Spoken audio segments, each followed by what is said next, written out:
welcome everybody. Welcome back to episode 36 of our campaign. I'll go ahead and give a... What the hell? Oh, sorry, Discord. But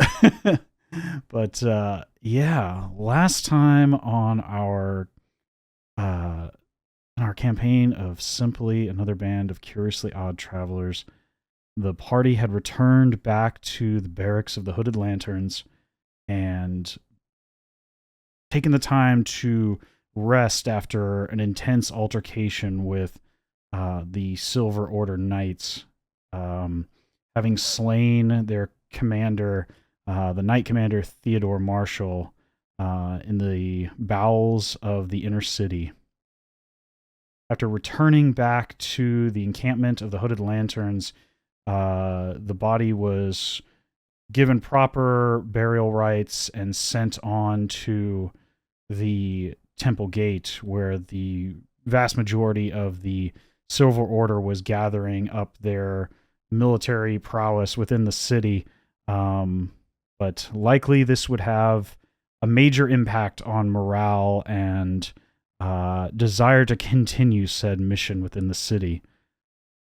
Meanwhile, the party prepared for the inevitable trek back to Buckle Down Row, where they were intending to make good on their promise to speak, potentially, with the Queen of Thieves on the recommendation of Christian Lament, or at least an individual who claimed to be Christian Lament. Tim formally rejoined the Amethyst Academy as a requirement for keeping possession of the inscrutable staff. In addition, Georgio, you received your brand new delirium-infused armor, able to keep you steady even after the most severe of impacts, and additionally protect you further. Tim, you received special robes from the Academy, and everyone collected up what they needed for the expedition back to Buckle Down Row. The following day, you set out in the morning, heading across the Dran River, encountering the ferryman Styx once again, the strange, non-hostile... Our boy Styx. The strange, non-hostile ferryman of the River Dran. But once crossing Temple Road, you realized that the impact of the fallen Knight Commander had already had a severe ramification, if you will, as morale seemed to nearly collapse almost instantly as the Silver Order Knights began exiting the city with a bit of military show of force from the Hooded Lanterns. But without a true commanding officer, the morale had truly and well been broken at Temple Gate. Whether or not the Silver Order Knights will seek vengeance in the future, or what will happen as a result of the slaying of the Knight Commander, will yet to be seen. Shortly thereafter, as you made the second half of the trek towards Buckle Down Row, you encountered a group of pilgrims, amongst whom was none other than Lucretia Matthias, the leader of this splinter segment of the Church of the Sacred Flame. She offered you conversation and some temporary accommodations at the monastery in exchange for speaking with you all, and then also offered a bit of solace, prayer, and advice before bidding you all adieu, heading towards that monastery as you headed towards Buckle Down Row. After arriving in the shantytown bar district of Buckle Down Row, you swiftly found yourself back in one of the bars where you had first encountered Christian and whomever claimed to be Christian. But this one in particular seemed to be the one that you met secondarily. Mm-hmm.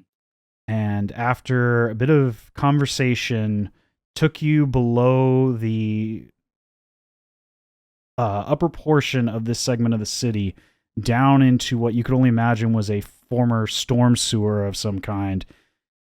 Further down these tunnels, you found yourself at a crumbled segment of wall and in a sort of makeshift bar speakeasy where a rather intense-looking lot were here drinking, amongst whom was none other than Blackjack Mel, an acquaintance of weeks past. In addition, you were told to wait while Christian left you for nearly a couple hours, and as you seemed to question whether or not they were even coming back, you began to discuss it with the barman, as well as a bit of gambling with Mel. After asking if you could have an audience with the Queen, the barman spoke a strange riddle to you and offered you a drink before entering a smoky corridor filled with some sort of strange, opaque greenish gas all the way through. Successfully, you pass through by not drinking any of the provided concoctions and headed into a darkened chamber. Inside said chamber, you now find yourself amongst a row of torches. A slender young woman sits in a posh-looking lounger chair / throne, if you will, at the head of a short staircase looking down on you. Before her, at the base of the stairs, you see 6 rather intense-looking individuals, among them Christian Lament, Blackjack Mel, a few others you've randomly seen around Buckle Down Row, and then a pair of tieflings you have not encountered before. One clad in well-oiled leather armors, adorned with many, many knives all around the waist, and you imagine, just given his stance and posture, likely carrying even more that you can't see. The other, a purple-skinned tiefling woman with simple garb, carrying and reading a small book with some spectacles, seemingly ignoring you all as you are greeted by the young woman in the bar gown at the top of the stairs as she stands just in front of the glowing, or the well-lit chair. All around you are probably 40 to 50 random scoundrels, crooks, killers, mercenaries, a lot of which you have no doubt are all eyeing you intently as this young woman speaks at the head of the chamber. It's interesting to see that you've made it here. But nonetheless, you have an audience.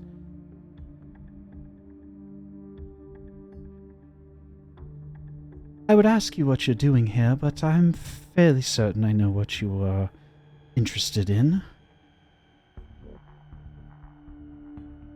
At least most of you. And as she's saying this, you can see she kind of takes her thumb and her index finger and kind of pulls it across just in front of her forehead, not touching her hair or her forehead, but kind of pulling it across as if touching the brim of something. And as she does so and drags it about 6 to 8 inches from side to side, you watch as her form changes instantly.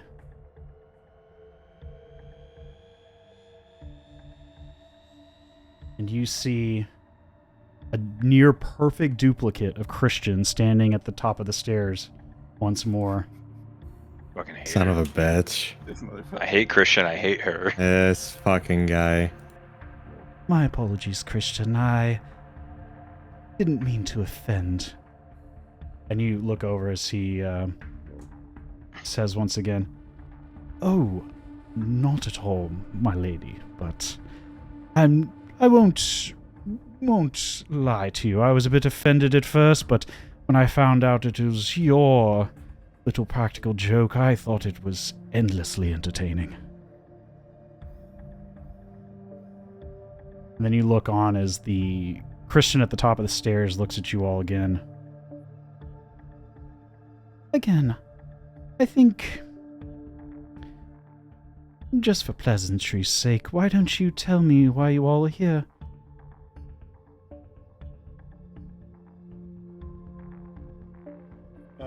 She told us to come, right? I didn't ask you to come. Christian told me you were looking for an audience.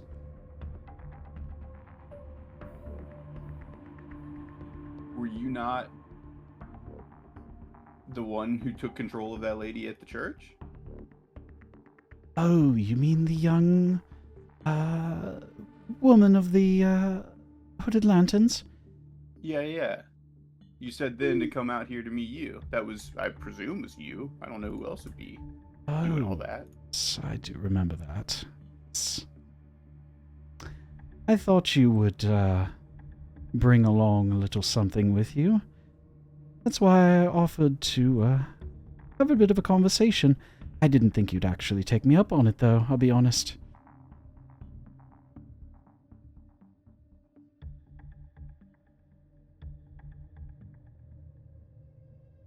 But you were kind enough to bring us the inscrutable staff, so, I do appreciate that.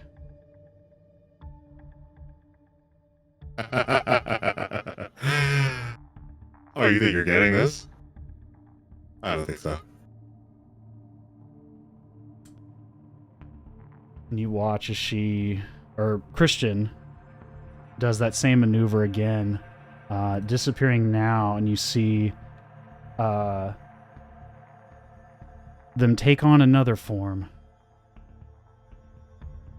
The form of an elderly, dark-skinned mage in purple robes stands before you and looks at you, Tim. You laughed, Tim, but,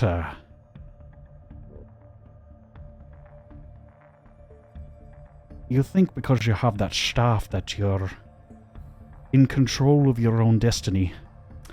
Far from it. You're just another lapdog for the Directorate, let's be honest. They'll let you keep the staff, at least for the time being, while you're useful, and when that use has run out, they'll simply, well, I'll leave you to find out what happens then.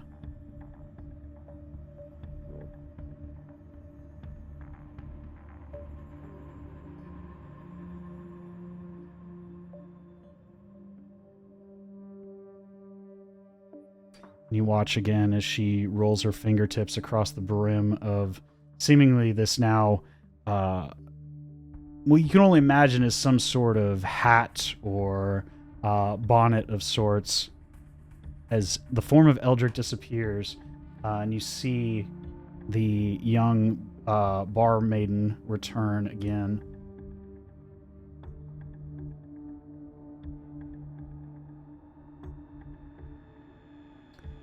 Well, we're here, and I think it would be so unnecessary if we simply did away with you all immediately and ransacked whatever was of value upon yourselves. But I am a bit curious. I know quite a bit about some of you, yet others I'm still a tad bit curious. And you look, Giorgio, as she stares at you first. I'm honestly the most surprised that you're even alive today.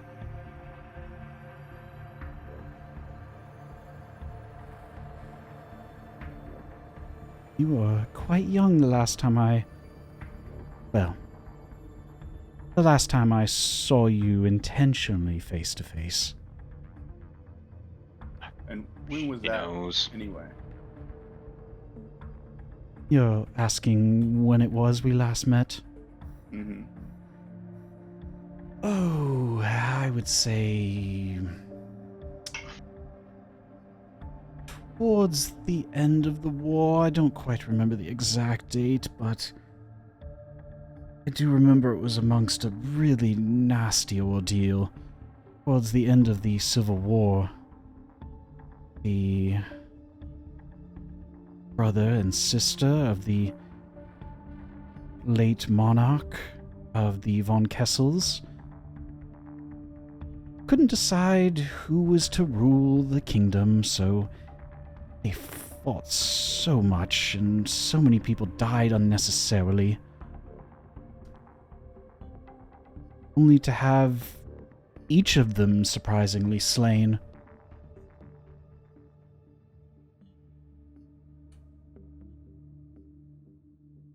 Leaving the world with seemingly nobody to rule. Leaving the country with seemingly no one to rule it. Seemingly.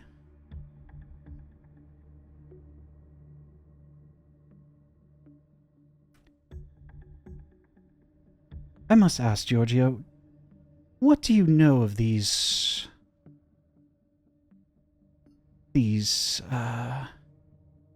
items of importance here in the city? These symbols of the small council? These items? How much did Eldrick decide to share with you all? How much did Elias decide to share with you all?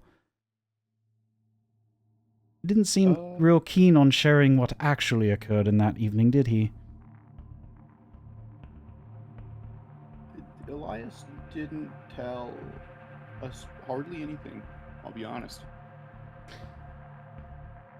We know that they are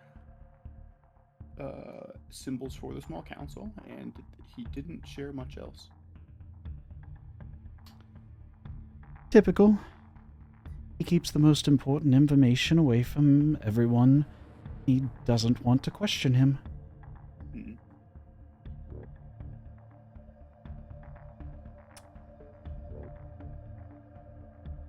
Well, I'll divulge a little bit to you. I'm sure you're aware there are 3 major kingdoms here on this continent.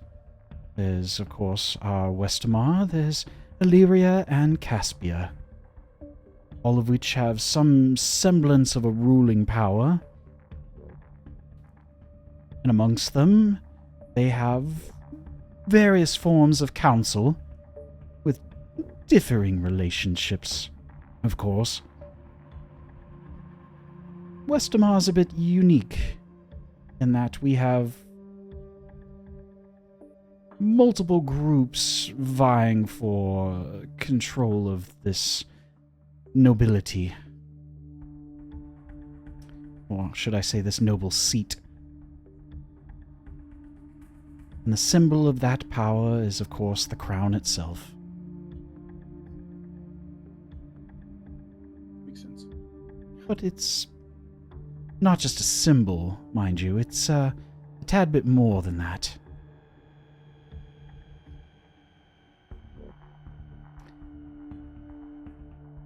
In order to use it to its full potential, I need capable individuals who can wield these seals of the city on my behalf. Mm-hmm. Ooh.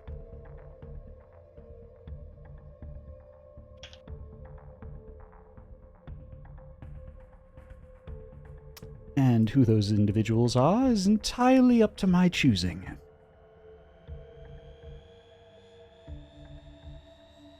because I'll be the one to sit upon that throne. You all can choose to help me, or you can choose to stand opposed.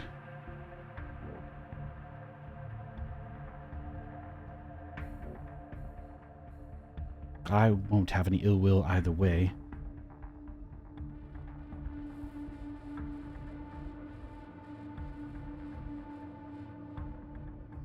So, what say you? Doesn't seem like you have much stake in any of these other groups vying for power here in the city. No. And I really don't like Elias Drinksall. What That's are funny. what are the seals? What are the seals of? Because I know that we had a few, and then you took Yeah, the most of them, and now we have another one. Yes, that was entertaining. That was just a bit of fun. Oh, is that what we call it? Oh, okay. Gotcha. Just want to make sure we're on the same page there. Got it. You know, why muddy your hands when you can have others do it for you? You know, work smarter, not harder. No, that makes sense. Makes sense.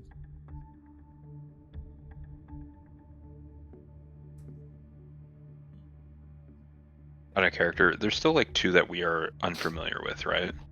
Yes, you've seen the inscrutable staff, the The phylactery, the steward's seal, and then Elias Drexel had something with him, right? The Lord Commander's badge, yes.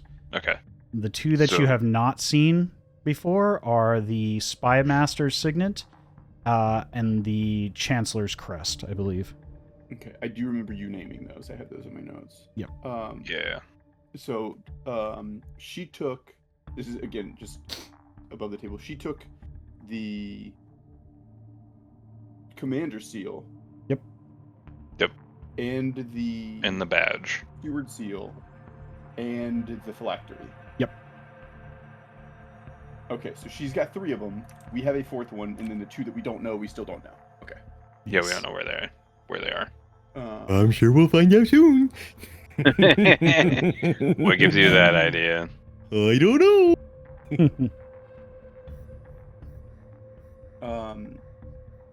So I would like to ask, who has them now? The ones that she took from us. I don't care to divulge that information, if I'm honest. They're well taken care of and spoken for. Do you know where the other 2 are? Because we've got 4 presumably in this room. I don't know if you let the 3 of them get far away from you. I'm quite well aware of where the other 2 are.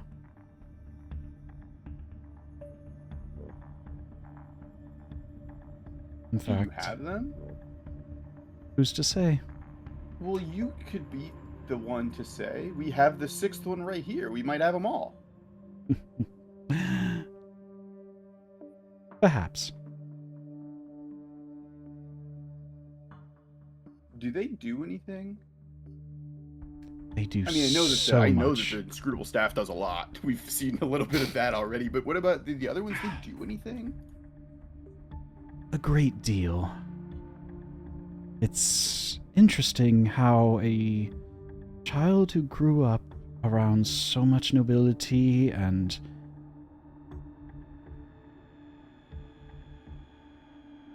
circumstance around the city, as far as the former family of Drakenheim, that you know so little of what makes those items so important.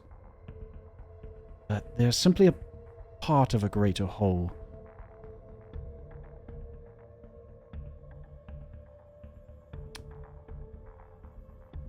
I believe you saw something else among the archives of the cathedral.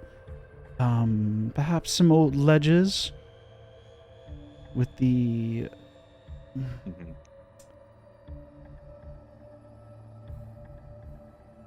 Those were an rather, I wouldn't say ancient, but a bit aged contract between the earliest forms of the Amethyst Academy and various powers amongst the continent. In fact, the items in question were created at the time when the Edicts of Lumen were very much in their infancy.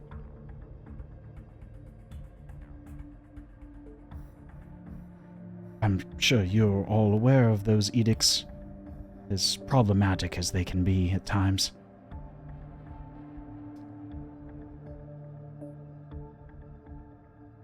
The nobility, those who are of mage-born blood, and when she says this, she kind of turns and looks at you, Tim. As the edicts state, we cannot carry noble titles, lest the church get all bent out of shape about the rise of a new sorcerer king of old.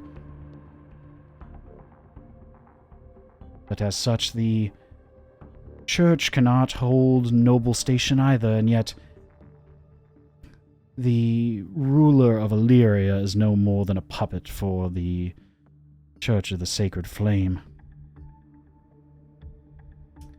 And as she says this, Cedric, you get that similar vibe, having been in and around Illyria, that although there is a high regent of the city of Illyria, that is the, what's the term? Not the, I guess is the on-paper ruler of the country of Illyria.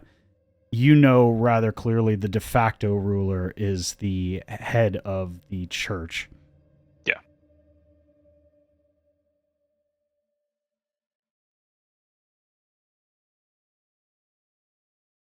And to sort of mitigate the untapped power of mage-born individuals and to show a bit of good faith,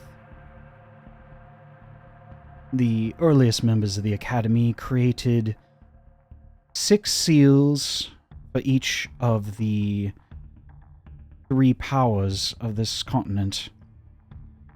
In the case of Drakenheim, there are the 6 seals of the Small Council.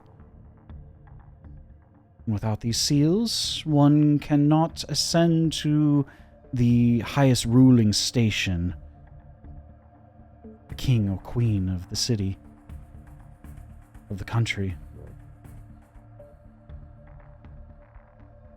On their own, the items are powerful, but not unbreakable. But together, they would allow one of noble station to claim control of the crown of Westamar.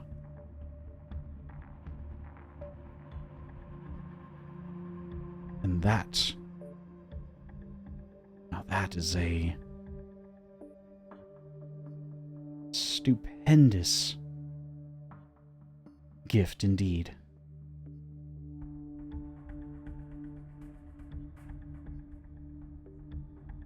Because once one is properly crowned king or queen, they have power to change the world as we see it. And I don't mean that rhetorically or metaphysically.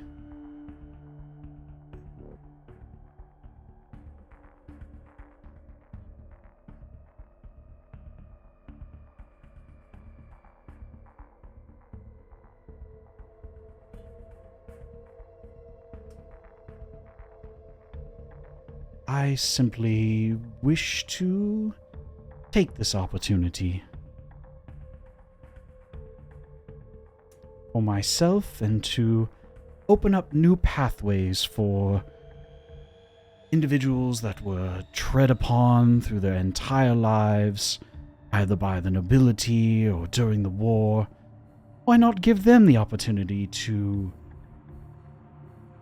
change this world for the better?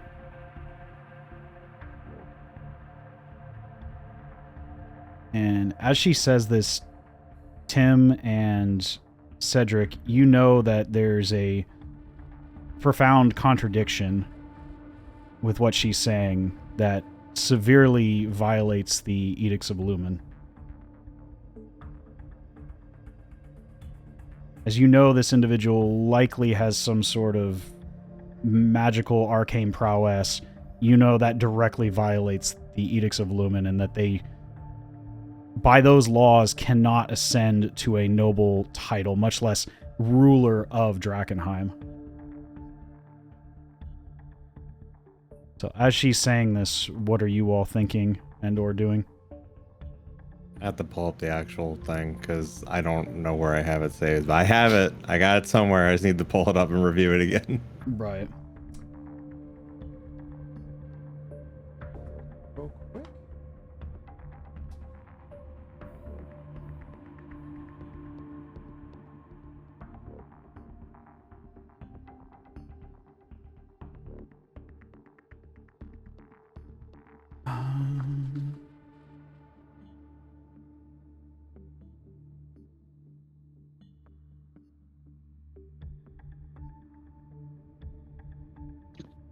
Did you say I would know the all the Edicts of Lumen as well? You would know most of them. This is a pretty prominent one. Here it is. Okay, I got it. As far as like having some sort of nobility, or holding Yeah. like a noble position. Okay. Yeah, you would know that a mageborn or a member of the church cannot hold noble title. Whether they're born to nobility or not, they themselves cannot ascend to a noble title if they have some sort of divine prowess or arcane ability. Got it. Okay. It's basically, as you know it, both Tim and Cedric, this is a sort of series of checks and balances of power. Because if somebody with divine ability or sway in the church, or somebody with arcane ability were to ascend to a noble title, then that would overwhelmingly sway the balance of power. Mm. And you know from ancient times, the very founding of the Church of the Sacred Flame was a direct response to the atrocities of the sorcerer kings of ancient times. Some of the still remaining strongholds that are all across the continent, the most prominent being the inscrutable tower built at the time of the sorcerer kings, was a de facto stronghold of this area that Drakenheim was built around, including the Castle Draken, at the top of the highest cliffside of this area. But that was after the Sorcerer Kings were overthrown by the first regiments of Silver Order Knights and Paladins of the Sacred Flame, as well as first members of the Church of the Sacred Flame. And you know that despite current day circumstances for mageborn children, that the Sorcerer Kings did heinous atrocities in their time, and were known quite well as being just mad despots.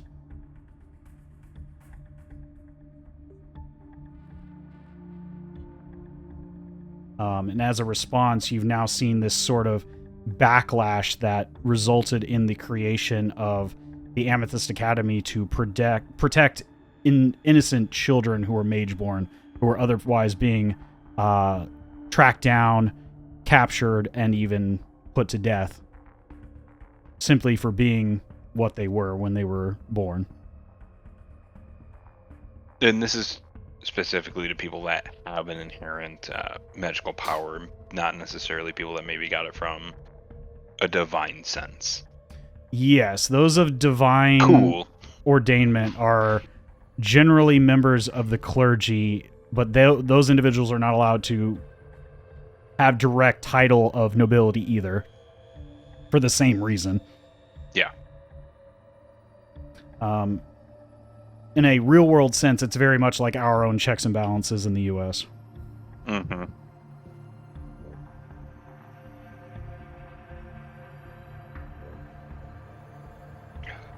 But I'll be perfectly honest, it's... You and I both know, if anyone's who've ever been around Illyria, all those stuck-up clergy, churches, cathedrals, they no more hold these tenets than you and I do. They simply just bend the rules a bit. I simply want to change them entirely. To give new opportunity to those who have never had it. Or had it stolen from them.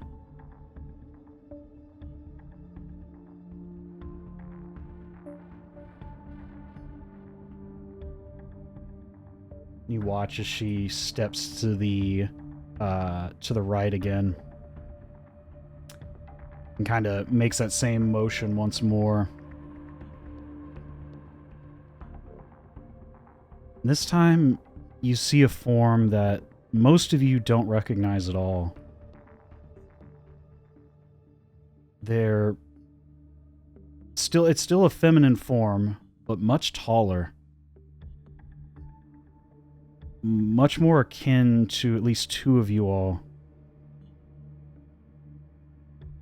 Three of you don't really recognize who this is.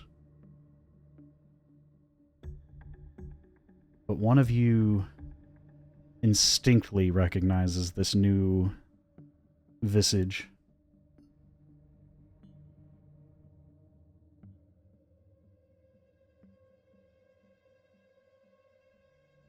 They have dark black hair, graying skin, or grayish, whitish skin, sharp blue eyes.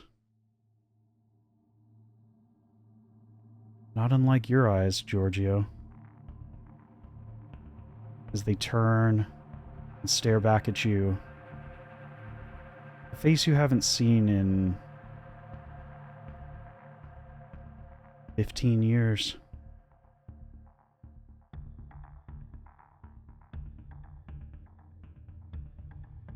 I think seeing this, Georgio would laugh because he didn't think that Elias Drexel was telling the truth.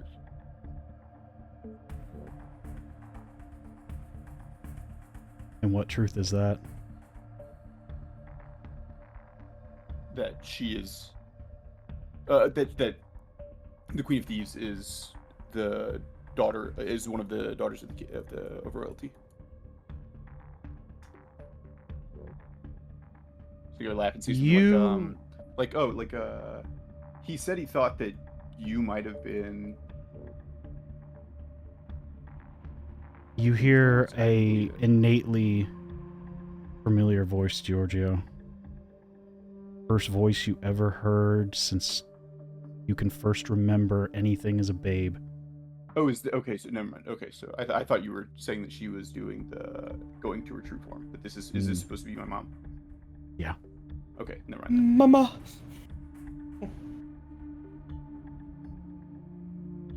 As you hear a familiar voice. Don't you recognize me? It's been so many years.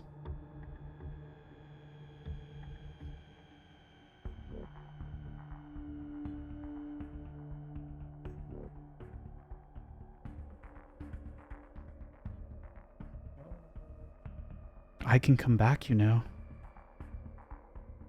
This is fucked up. This is so fucked up. Get out of her body, man. She doesn't have to be gone. Change back right now. But just a little bit more help from you all, I can be as real as you see me now.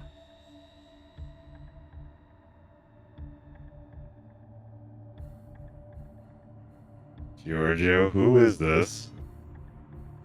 She turned into my mom. Change back right now. Get out of her body.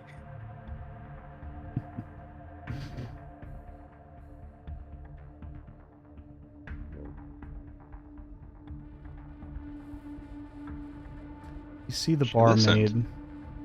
Who is this barmaid? I'm sorry.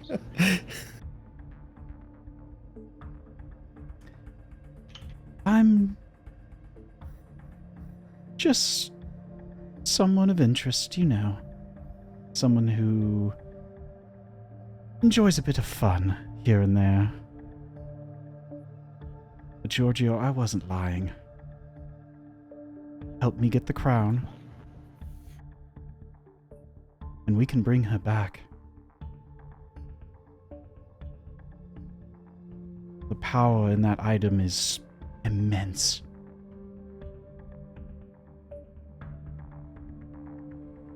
But I need powerful allies to help me get there.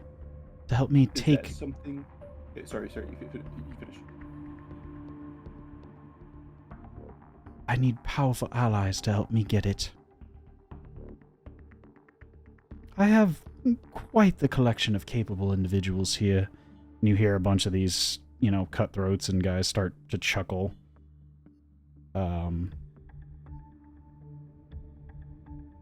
But that being said, they're not perfect. Your little group here's been rather reliable, as you've seen. Whether you really realized it or not, you've already secured half the seals of the city without much effort. Think about what you might be able to do if you helped me directly. We could have already succeeded. And you could be standing beside your mother again.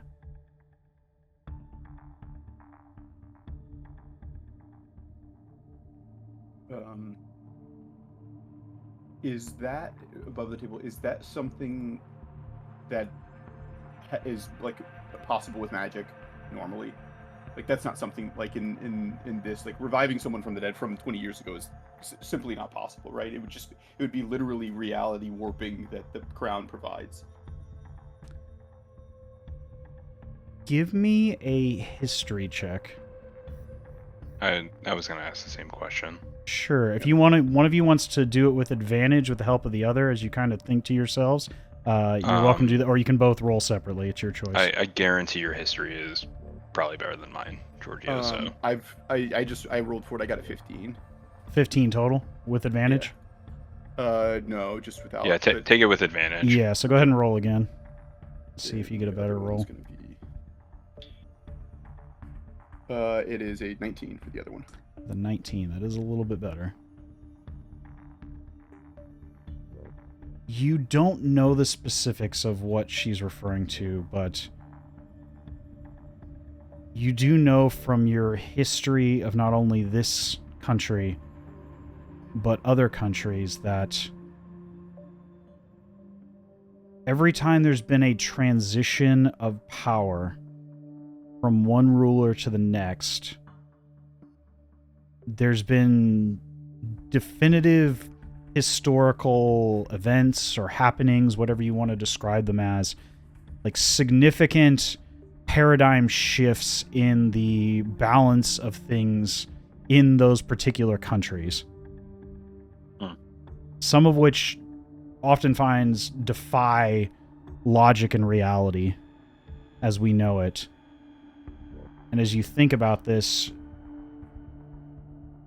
you get the idea that at least to some degree you get that she's not being entirely, or you get the idea that she's being, you know, there is a grain of truth to what she's saying. Okay. That's what I was curious about. Like, is this just a fairy tale that I have to believe that this crown can do, or is there any sort of precedence in there? Yeah. You're not 100% sure, but you get an idea basically from thinking about historical events as new monarchs of each major power, Westamar, Has gone Illyria, Caspia, something paradigm shifting in events has changed every time there's been a transition of power. Sometimes multiple. And although there's never been like a definitive, This is because of Right. You get an idea that there's too many of these coincidences for there not to be something going on. Mhm.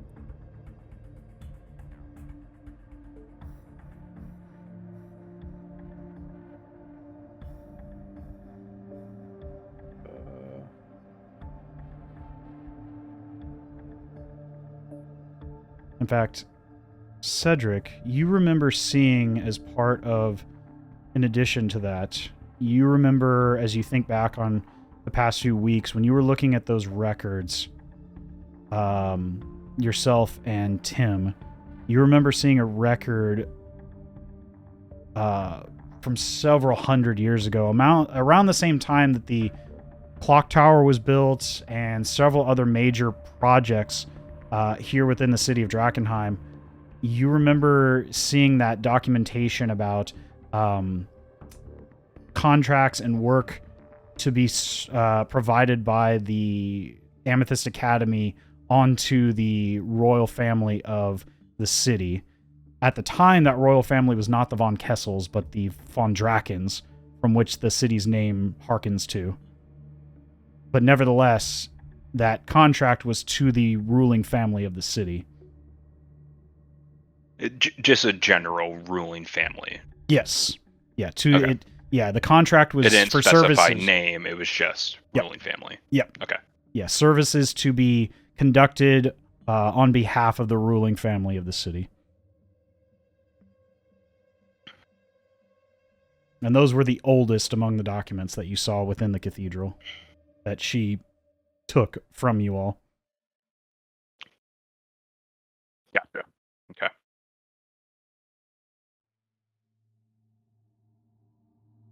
I think my reply to that, going back to like the conversation, right? So she's saying,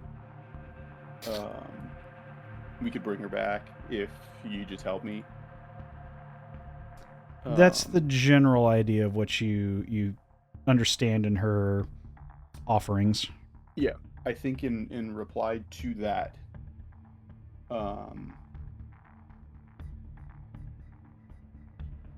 I would say, it wouldn't be right to bring her back.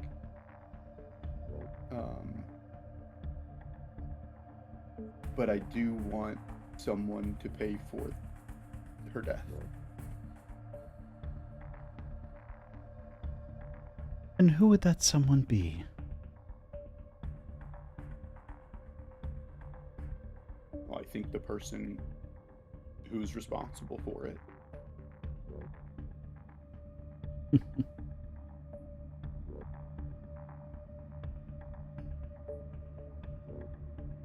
And I need to know how it happened.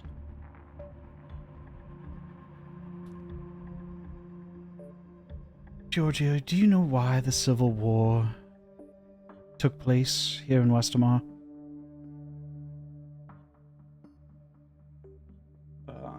I have very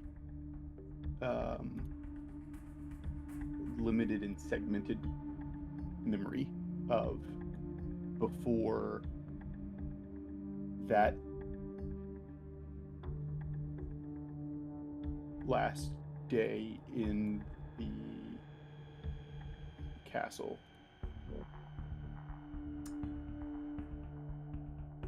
Well, let me refresh your memory. I know you were whisked away quite quickly alongside your mother.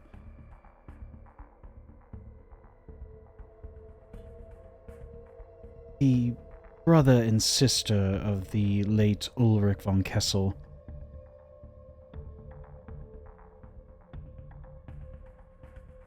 didn't really see eye to eye. and without a proper heir apparent, wherever the first son of the late king, also missing. Both the eldest sister and the younger brother of the former king had some amount of right to the throne of the city.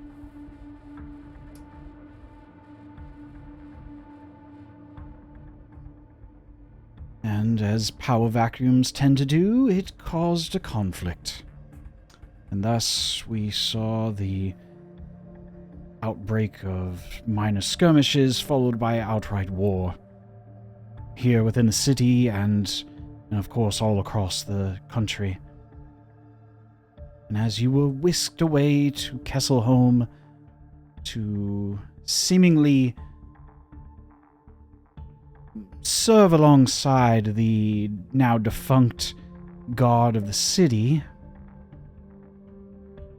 do you ever think it's strange that they would protect a otherwise meaningless house servant and a child so fervently?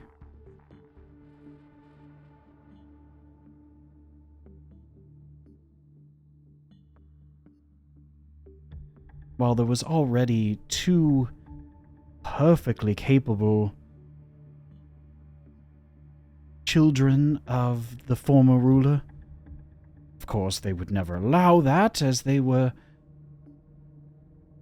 deemed mage-born by these Edicts of Lumen.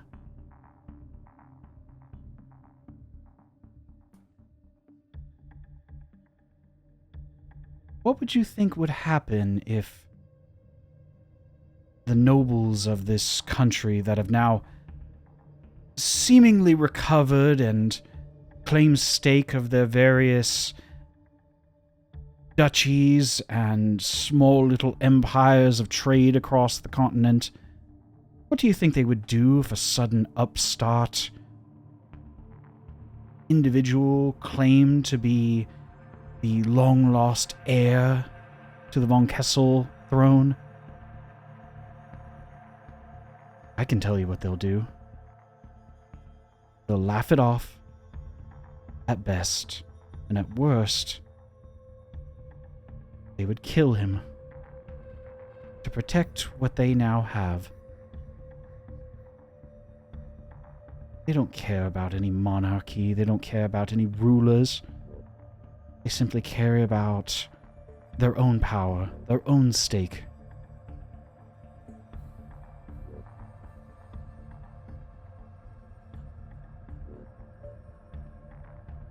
Elias wishes to see you on the throne, Georgio von Kessel.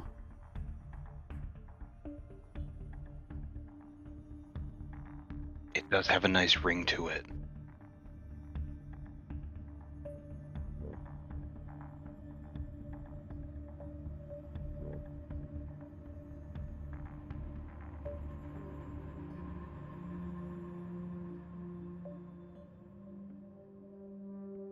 The only one of you that I can't quite read. As she turns her head slightly towards you, Cedric.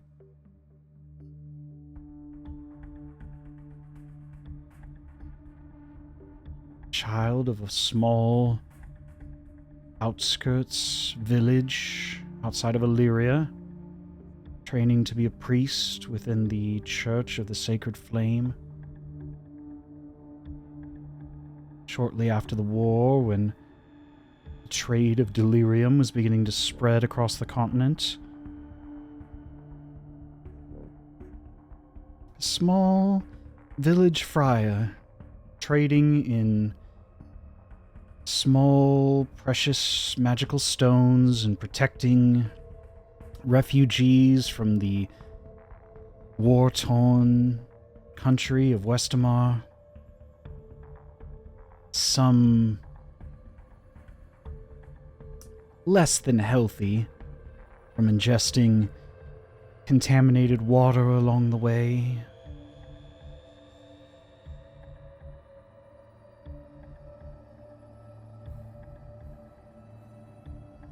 Your little hamlet village was razed to the ground, wasn't it? We now stare at the only surviving individual of that incident.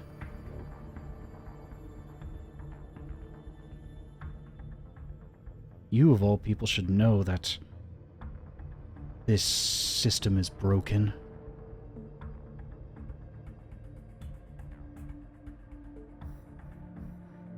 Wouldn't you like to be amongst those that would bring change to this world?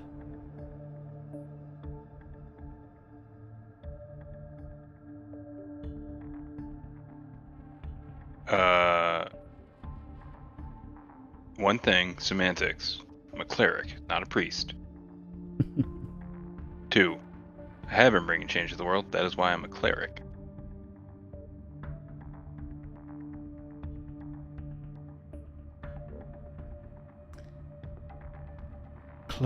A cleric clearly not of your former denomination, I might guess.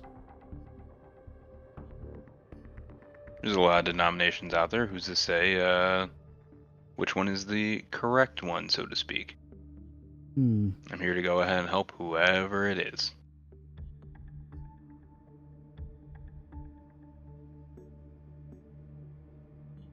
And what would your companions say if they knew for whom you served, for whom you kneeled the knee?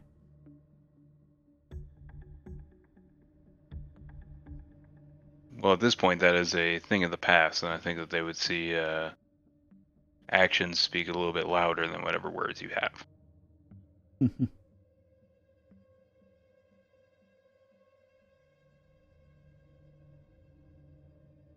Worshipper of the old gods. And a questionable god at that. But to each their own. And you look as she stares into the face of your bugbear companion. And you, who fought so diligently in the war for a cause not your own, and as such you were branded a criminal. The hefty price tag, might I add. It seems to be going up now that the now ruling party knows that you're still alive. I'm sure they'd love to see your head roll. And last but not least, Tim. Should I say Theodore? Me. What? How do you know that name? I know all about you, Theodore. You tried to open a portal to another plane, and as such you allowed dangerous demonic beings to enter our world, violating... Verification. I succeeded. Go on. And in doing so, violating the Edicts of Lumen. Under normal circumstances, you would be put to death. Well, to some degree that did occur of its own natural turn of events, but do you think that was right? Do you agree that you were acting in the wrong, or were you acting simply to explore your natural curiosity as a mage-born individual? Why should you be punished for that? I certainly don't think you should be.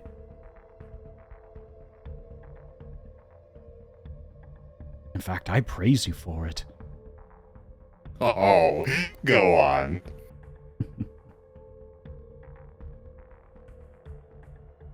You serve the... well... You may think you serve your own means, but... nevertheless, the moment you step in the way of the members of the Directorate, they won't view you as kindly as they do now. You're merely an observation to them at the moment. And once that curiosity runs out, you won't be the one holding that staff anymore.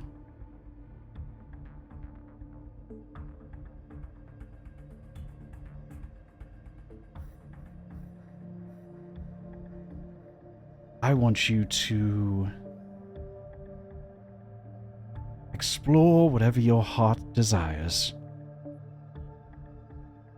But in exchange, I need your help.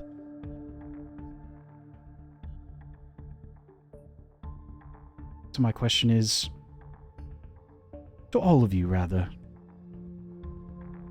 do you want to help me? And bring about change in this world and new opportunity for yourselves? Or do you want to keep fighting an uphill battle over nothing and scraps? For a city that is all but a ruin infested with monsters.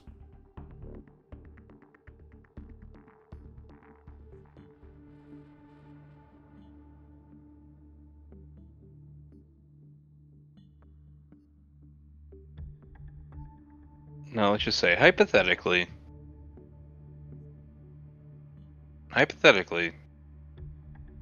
we go our own way, the 4 of us, you go your own way, the 50 of you in here. What does that look like? What's the crossroads look like?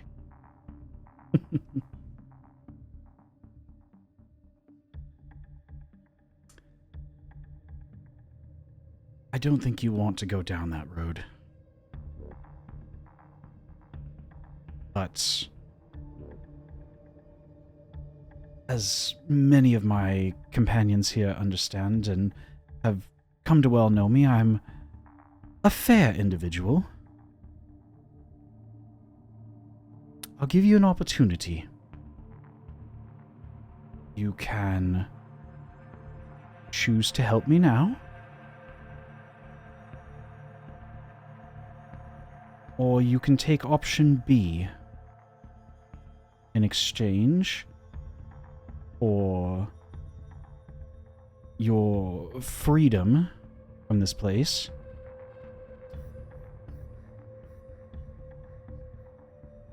You need to fight to earn it.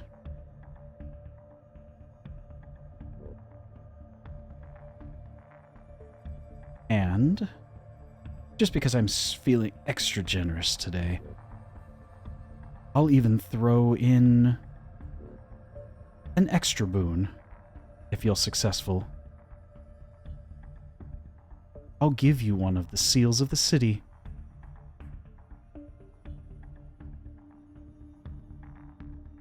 Which one is that? We'll decide if you're successful.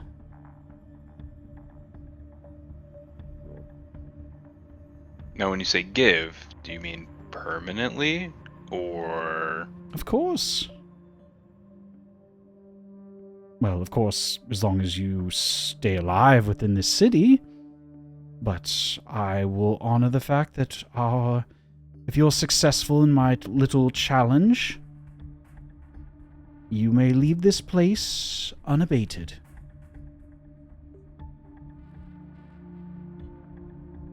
This place as in this dank basement.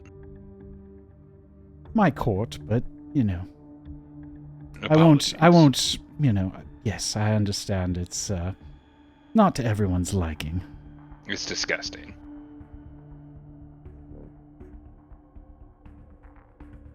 Nevertheless, it's your choice. You can choose to join us, or you can choose to take my little challenge. Okay, I feel like... Well, there's of course option C, but I don't think you'll be among the living much longer if you take that option. Well, just real quick, I have a thing to say, but what was Sure. option C? No. It's in character. Oh, in character? Oh. Yeah. In character, Yeah, she no, looks at you, and as she says this, you see everyone beginning to cock all sorts of armaments. You see the 6 individuals. Yeah. You get the understanding that she means you're going to be a stain, basically. Yeah. But what I was gonna say, we're not cool with C. What I was gonna say was, I feel like we probably would want to ruminate on this for a bit, because I don't want to make a hasty decision here. Can we have like a corner of the room just to deliberate real briefly, like just a few minutes?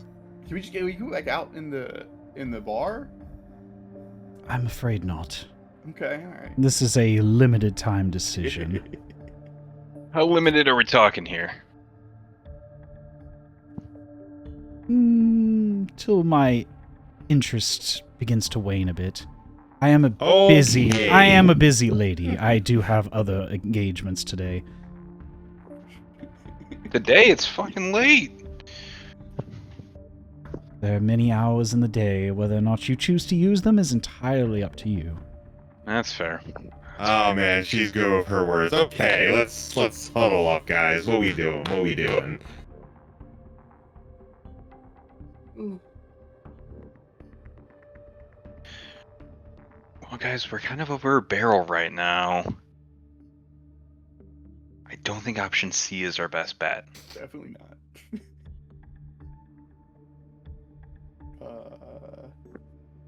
She's saying option B is a challenge there. We're pretty good at stuff. Yeah, we've done a lot of things. But also, like, I don't think that I hate the idea of helping.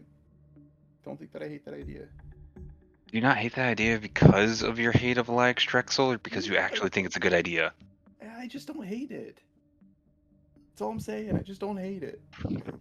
How convincing are you saying I don't hate it?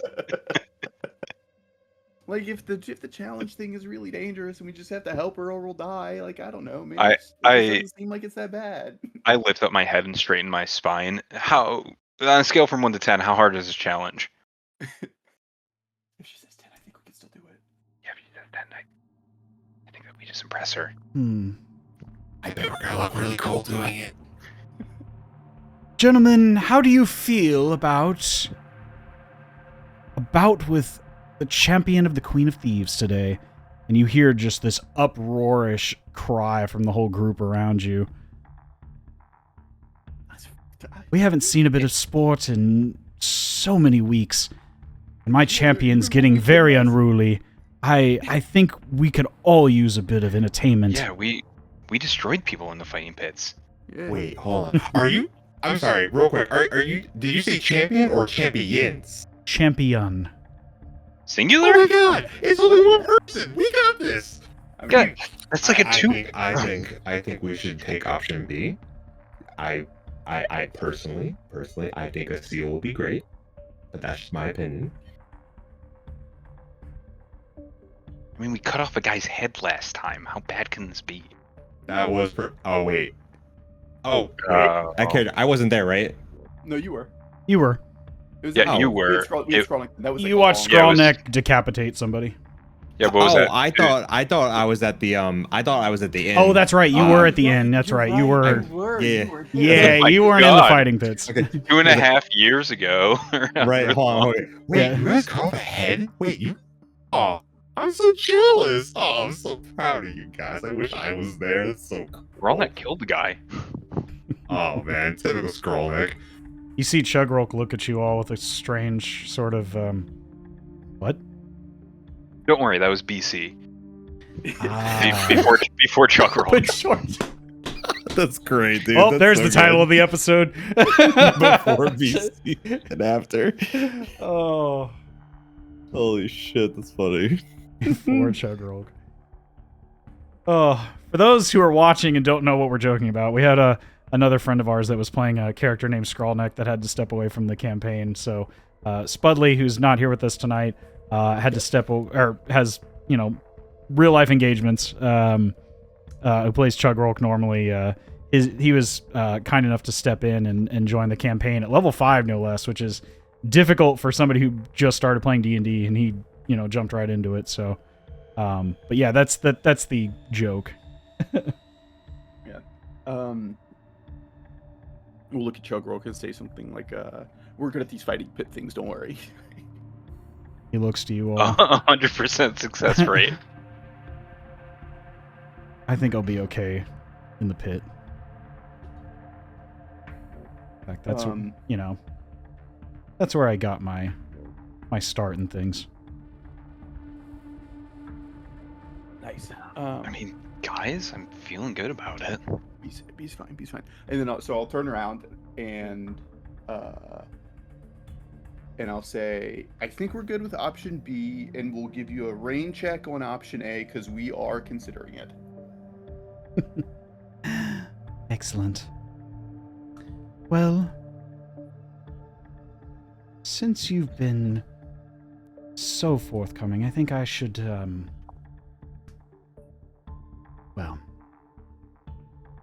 why don't we engage this contest of wills and prowess face to face, then?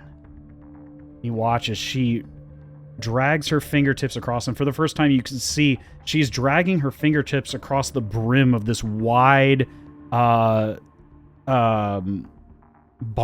hat with this wide red brim. And as she pulls her hands across it, you now see a different individual besides this barmaid for the first time. She has a slender feminine form, this red vest, leather vest, and leather pants, these tall heeled boots, and this sort of half cloak that goes down one side, and again this feathered, very, very flamboyant red attire, and this black leather mask that covers her eyes, that you can't even really see. They're kind of cloaked over with this octarine color.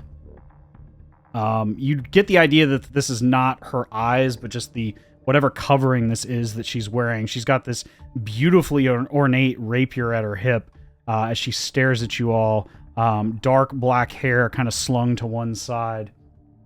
As for the first time, you see what you assume is truly the queen herself.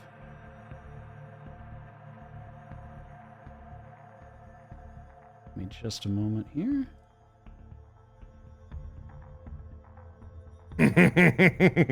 Balsamic. What do you say? Got Bayonetta. It's Bayonetta with sword. It's Bayonetta with sword. Oh, That's so God. good. That's hilarious. Oh, that's not. Oh, neat. Oh, dude, she's hot. Oh no, she's hot! Ooh, Why is it showing that? Hold on. we all think There's I can nothing fix in her. there. Yeah. That's blank, so it doesn't matter. There you go. There's for all the individuals at home.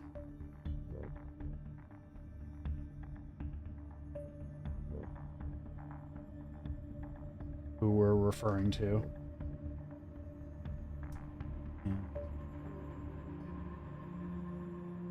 And drop that there. Well,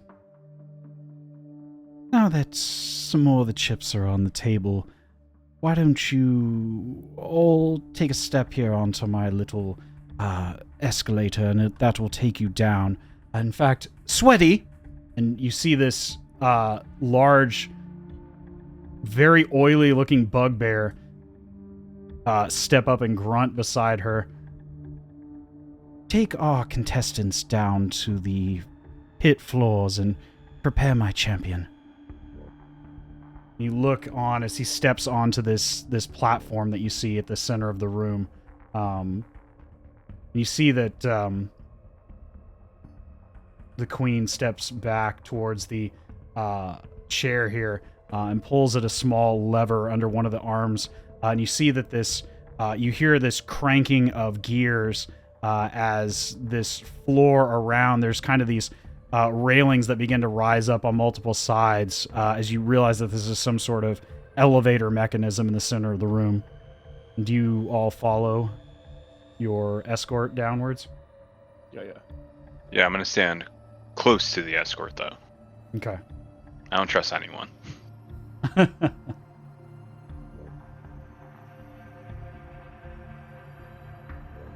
Tim, what about you? Oh yeah, now I'm going. Okay. I'll see you down below then. And you watch as she says this, as you all begin to descend downward slowly. You can see the gears and cranks turning, slowly lowering this chain suspended platform with this very haphazard railing around the outside, lowering you into this much wider cavernous space below the area you're at now.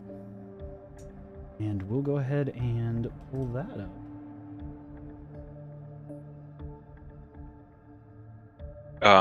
As we're going down, can I strike up a conversation with the bugbear that's taking us down and just kind of hold out a stack of coin and just ask him, like, what do you know about this champion? Real strong. I say, thank you, and I take half of it back and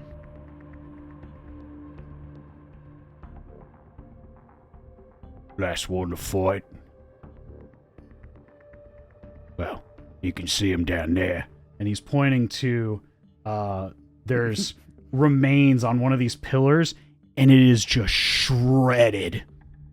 Like, it's barely a corpse. And it's just, like, the blood is just sprayed across this column like a water balloon. Ooh, that's pretty. Can I, Mr. Bugbear man, assistant person, if you roughly know, what is this guy's win streak, would you say? Like, how many times has he ever lost a fight? How many people has he done that to, if you know? All of them. Thank you. I think we should have probably thought about this a little bit more. Oh my god, it's just a single guy. I'm not. Oh, I'm still terrible mistake.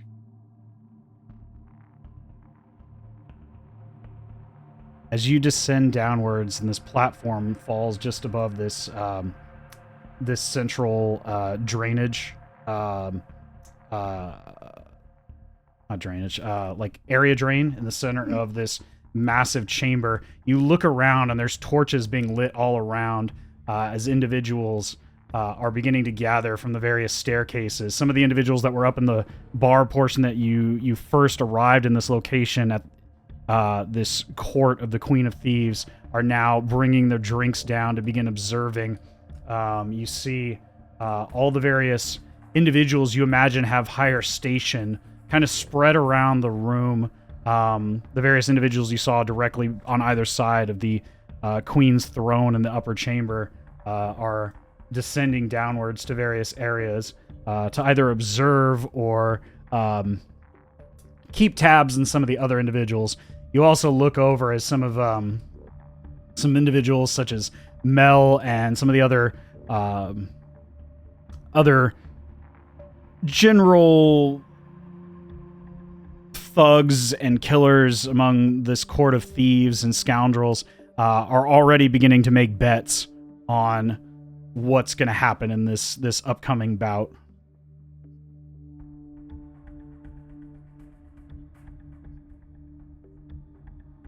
You can see there's a platform now. You all can place your tokens somewhere around this this storm grate in the middle here. But anyway, we are back in the Queen of Thieves private fighting pit. As you descend down into this cavernous space.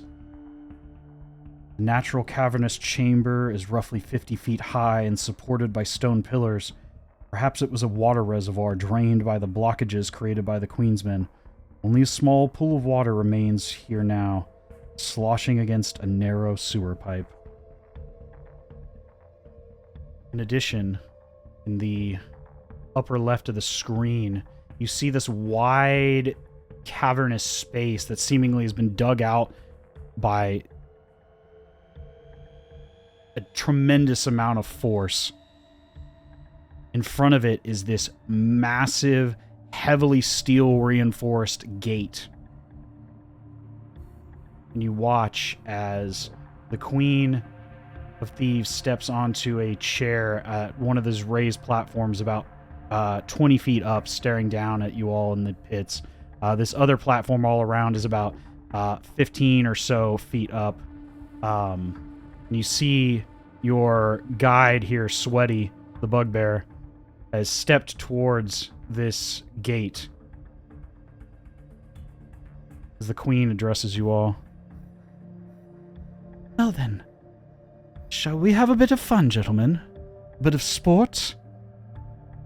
My men haven't seen anything like this in many weeks. My champion has grown quite restless. So I think it's time that... Unless you want to back out... But if that's the case, all of our previous arrangements can be considered null and void, and... well... Let's just move on, shall we? I think we're already here, and we might as well make with the show. All right. Open that gate. Yeah. Ooh. You look on as Sweaty kind of steps towards this gate, and he's waiting for, seemingly you look over and you can just barely see the edge of this ladder that's supposed to come down and slide down along this edge. And he's kind of crying up to, or shouting up to Christian. All right, drop the ladder! Drop it! And he cries this out several times. And you see Christian just not moving, not even acknowledging him yelling at it. And you look over at the Queen.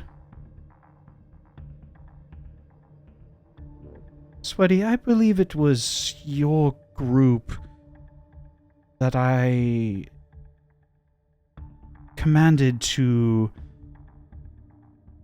gather the other seals of the city. I'm not Sweaty.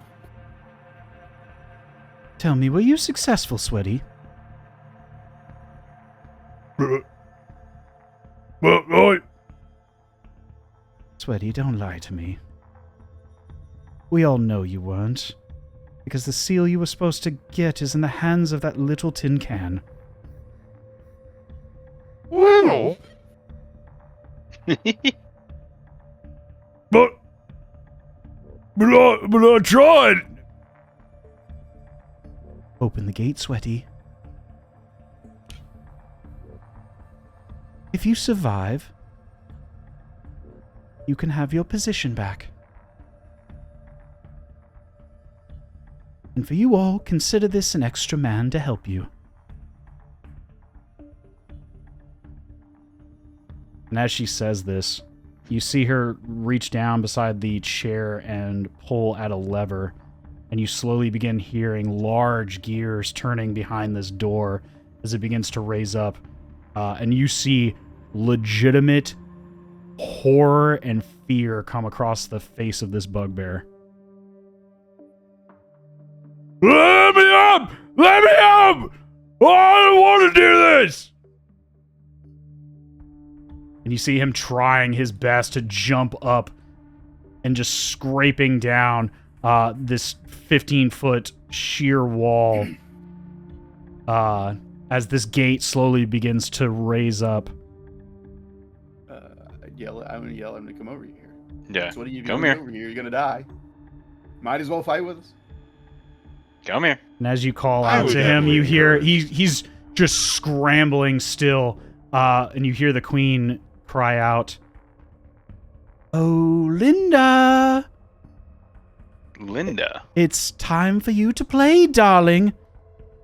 And you hear this Linda. this loud stomp coming from deep beyond this rising gate. followed by another and another, and this screeching sound of something extremely large coming closer to you all.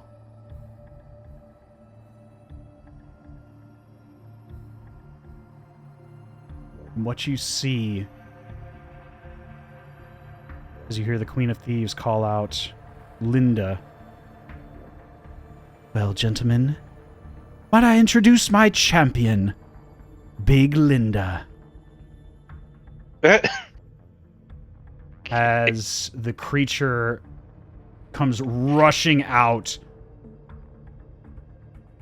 this shit. massive, nearly 15-foot tall, scaly-looking creature, its form extremely gaunt and emaciated, the flesh stretched taut across the bones and the muscles, its face, the eye sockets almost sunken in to the point where you can barely see the pupils, its teeth, the lips of whatever was once here, all but gone, exposing these massive rows of razor-sharp fangs from front to back, almost to the back of the jaw. In fact, let me go ahead and show you a bit more of Big Linda. Big Linda. Oh my god. I'm not kidding, that's their name. That's That's fucking so sick. hilarious. That's so funny.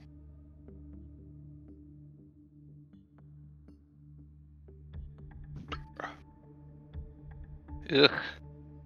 This is what you Emaciated. see. This gaunt, white-scaled, almost wingless dragon-like creature. This massive head with small arms, the ribs sunken in, and this flesh drawn tight. You can see just the hunger and drool coming off of this face of this creature as it comes rushing out from its den. And as the bugbear, sweaty, hearing your cries now, begins to run away, it's not before Big Linda lashes out at him. Yeah, absolutely. Grabbing him in her jaw and thrashing him back and forth against the walls, beating him like a wet sack of flesh against the walls of this arena before... And you watch as the body is wrenched in two, as the upper body of the bugbear comes sailing towards you all. The eyes white and lifeless. I need everybody to roll initiative. Poor Sweaty. We hardly knew him. As you watch the corpse...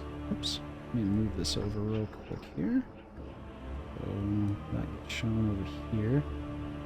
Oh, there we go. That's even better. As you watch this lifeless, half ripped apart corpse of this former lieutenant of the Queen of Thieves, ragdolled and shredded by this massive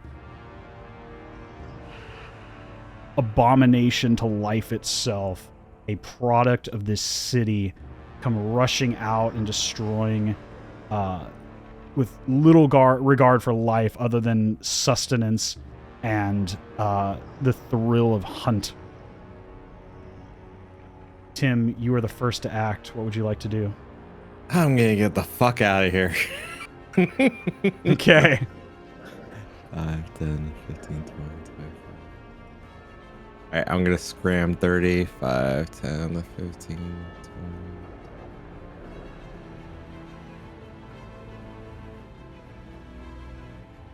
Yeah, I'm gonna go here and then 5, 10, 15. Yeah, I definitely got range. Alright. So I am going to just remove my full 30 and then I'm going to double check.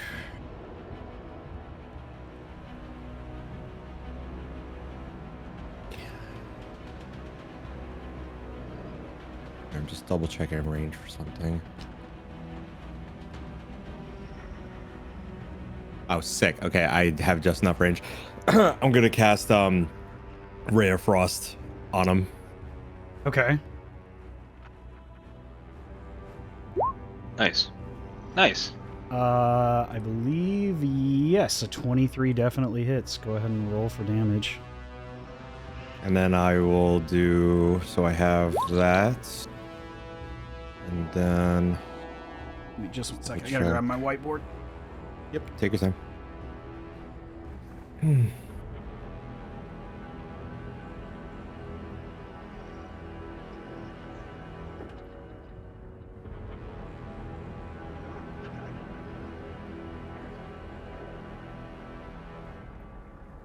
Sorry if I missed something. You're good. So it's 10 cold damage and then 6 because the staff is my arcane firearm now. Okay. A solid strike against the creature, and yet you watch as they just shake it off immediately. The only other thing is that I just want to make sure because it says on a hit. Oh, never mind. Actually, as speed is reduced to by 10 feet until next turn. My next turn. Okay. Good to know. Big Linda is going to start by using a legendary action and is going to move their total speed, now reduced a bit, but still their full movement toward you all. Is this before Chugrulk? Yes, this is a legendary action. Oh, okay. Oh fuck! There's 4 of you. What did you think was going to happen? They are going to move right here as you watch as they're a set of jaws turns towards you, Georgio, while this massive, muscly tail swings in Chugrulk's direction. But they have not attacked. They're going to use that. But now we are on to... shit, I keep closing the turn order by mistake here. But we are now on to Chugrulk. So I will ask, as his companions, what do you think Chugrulk would proceed to do? Oops. There we go. I think he would probably go ahead and use Ignatius. Okay. Whip him out. All right. I Yeah, will tell you, if you'd like to start by swinging Ignatius, just roll a d20, and it's plus 11. As he uses his bonus action to call out the blade's name. And he watches this radiant flame jets out from the blade. I can take the first one and we can just go in order past that. Rolling them. Sure. Sure. So 21. 21. Ooh. That definitely hits. So go ahead and... What is it? 1d... I have to read this. I believe So it's it's 1... 1d8 plus 9, and then 4d6. Right. Okay, so... So 11 damage. Okay.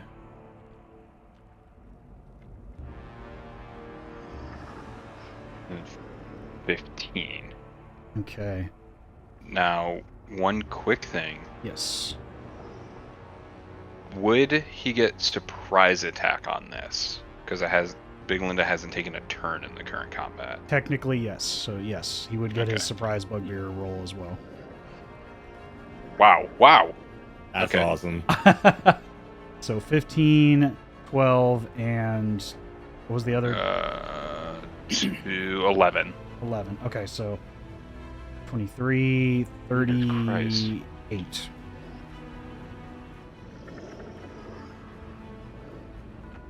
And then I think Chugrulk gets an extra attack. Yes, he has extra attack. This one does not get the radiant damage from the sword, but just his regular attack. Okay. And still have to roll for a hit, right? Yeah, you still roll to hit. You just Another 21. 21. So yes, that definitely hits. And then it's 1d8, right? Yes, it's 1d8 in this. Without plus, the radiant damage. Yeah, plus the modifier. Plus 11, Yeah. so 18.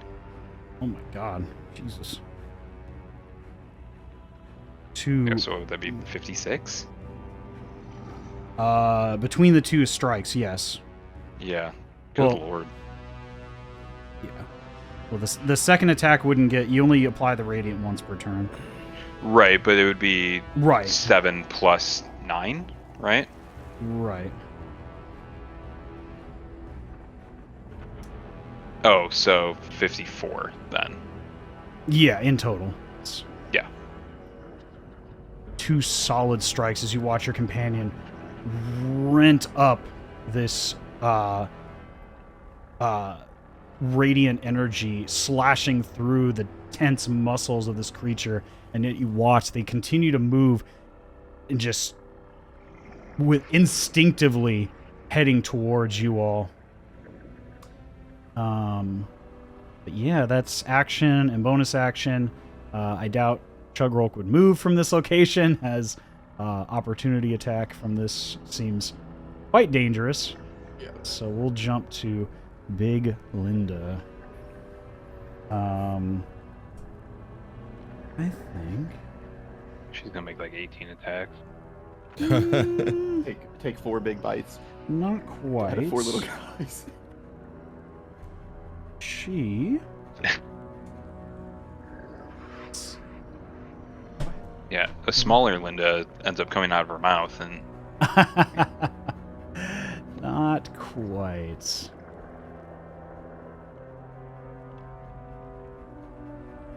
Turning towards, seeing 2 of you in a row like this, she first turns to look at you, Giorgio, and you, Cedric, and you watch as the maw opens wide, and you smell at first this acrid scent as something behind her gullet begins to bubble up before you watch just this sludge of putrid, acrid spray come spreading out towards you. I need you both to make a dexterity saving throw. Why she gotta be gross about it? She nasty. She you big said and nasty. She big Linda. a dex throw. Yeah, that's a dex save. Okay, 17 and 2, 19 for me. 15. 15. You both succeed. Nice. Yeah, we do. Half damage or all damage? I mean, You take half damage. No, no. But it's still a lot of damage. Well, yeah. Big Linda, of course, it's a lot of damage. Okay. Here's the first half. Is Big Linda supposed to do little damage? Come on, man. Yeah. Good roll. Big Linda and little damage.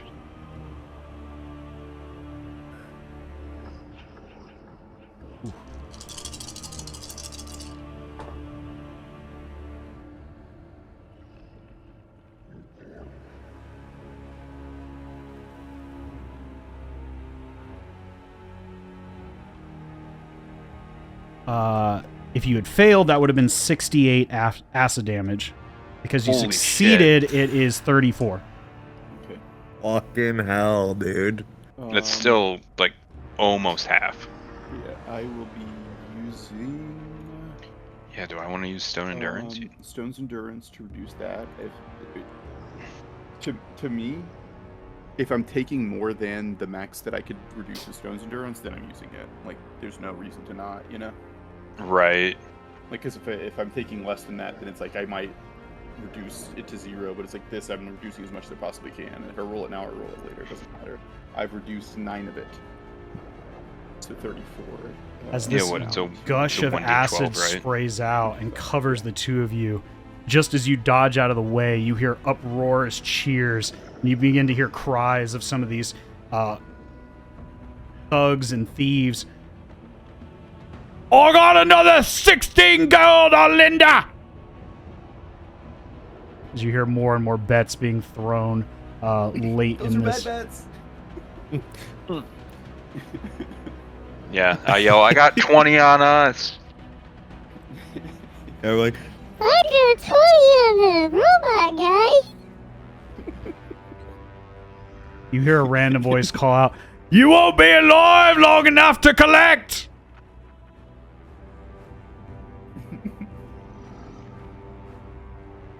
But yeah, going from there, Cedric, you were just sprayed with a vomit of acid. Intense acid like you've never felt before. But it is your turn. I am. Jesus Christ.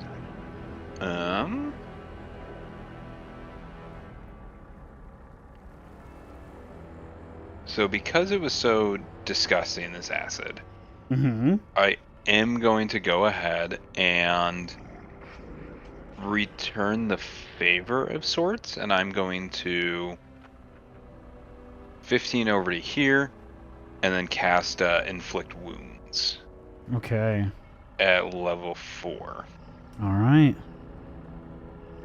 Something real quick. Would this be considered adjacent to Chugrulk?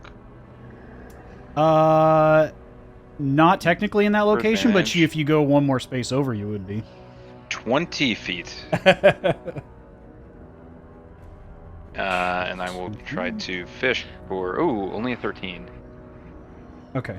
Unfortunately, a 13 misses. Just misses. Okay.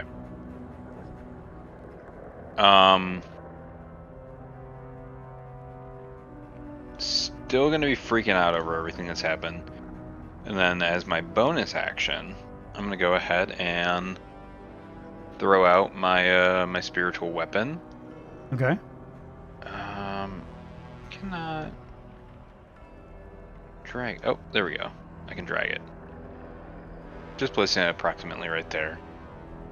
And since it's within range, I can go ahead and attack this turn with it. All right, let's see it. 23 definitely hits. Cool. And this was at level 3 for what it's worth. Okay. Cool. 4 damage.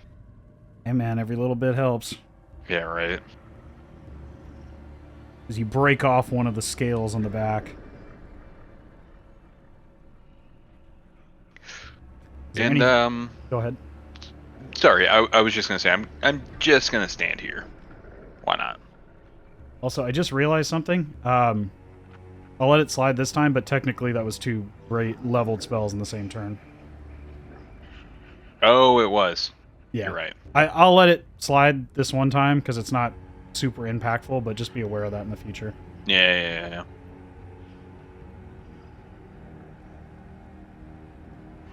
Georgio, you are also covered in a horrid smelling acid that you've managed to shake off most of it, staring at this horrendous abomination of a creature. What are you doing? I am going to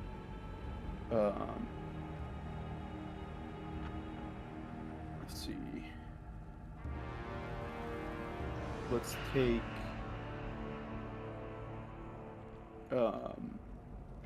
both of my hand axes out, and I will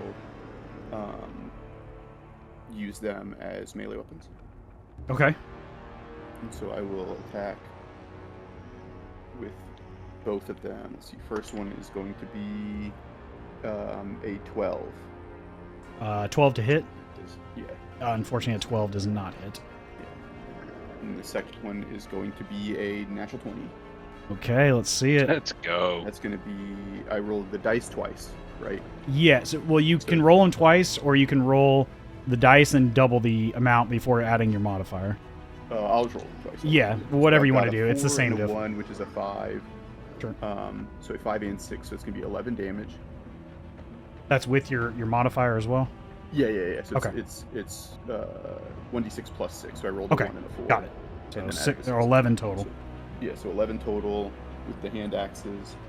And then I will drop them, and action surge All right, let's see it. to attack, and I will punch with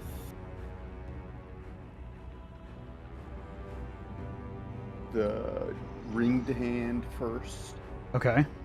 and that's gonna be a 21 to hit. 21 definitely hits. Okay, and I will dump 3 of the 4 charges in. Got it. So a 21, that's gonna be 1d8 plus 5. So it's 4 and 5, so it's 9 damage. 9 on total. that. 9 total Yeah, so- damage. Okay. So on just the punch plus Okay. then the ring will do more. So So what's I'll the do total damage with the with your punch and the ring? Let's see. Each charge deals 1d6, so I'm doing 3 of those. So 3d6, and that's going to be 3, 2, and 1. So 10 damage on that total. So 6 of it being radiant. right. So 19 total. I'm sorry. Um, So you had 9 and then 10 with the ring. no. So it's the punch does the 4 and 6 radiant. So 10 total for the punch. Oh, okay. 10 total for the first punch. Okay. And then Gotcha. I dealt, Gotcha. How much I dealt 9 damage with the axe before? Yes. Okay. Or 11 yeah, so- damage with the axe before. Yeah, okay, so 11 damage with the axe, and then 10 damage with the first punch, and now I have a second punch. Gotcha. And that 10 damage had the ring's charges in it. Some of them, yeah. 10 includes the ring charges, yeah. Okay. Gotcha. That's why I was confused because it was 11 with the axes and then you punched, and I didn't know if the punch, Doing 4 and 6 with the punch. Yeah, 4 and 6 with the punch. including the radiant. 6 is radiant. Okay, 4 and so for a total of 10. Sorry. Yeah. Sorry. I don't know if the that was a I don't know if roundabout the- way of trying to get to the number. Yeah, I don't know if the radiant makes a difference or not, so that's why I say. No, not in this instance that you notice. Okay. But that's why I was just saying, and yeah, give me the total number. Yeah, okay. Second punch is going to be, what is 7 and 10, I think. 7 and 9, sorry, 16. 16 total. 16 to hit. 16 to hit. 16 does hit. Okay. And then that's going to be another 6 damage. 6. Okay, got it. So 11, 10, and 6. Got it. Good job, Chugrulk and Georgio. Yeah. Really holding it down. So Giorgio, in the future, if you can you write what your attack to hit and then your damage you do in the chat? Just so Absolutely. Okay, yeah, that way I don't mess up when you're explaining it to me. Yeah, okay. Yeah. That's what I have because in our other campaign, Corky does that as well, and she rolls physical dice, but she'll write it in the chat afterwards. That way, in case something gets missed, it's easy to find later. Yeah, absolutely. No problem at Also, all. now we're actually showing the chat, so everybody can see at home. So that helps as well. Let's see. Oh, I forgot to do my silent damage. And then... Shoot, yeah, I messed that up, fellas. That is it for me, I think. Okay. With that, Big Linda is going to take another legendary action. And she is going to bite at... She's going to bite at Chugrulk, having done all that damage. So... Yeah.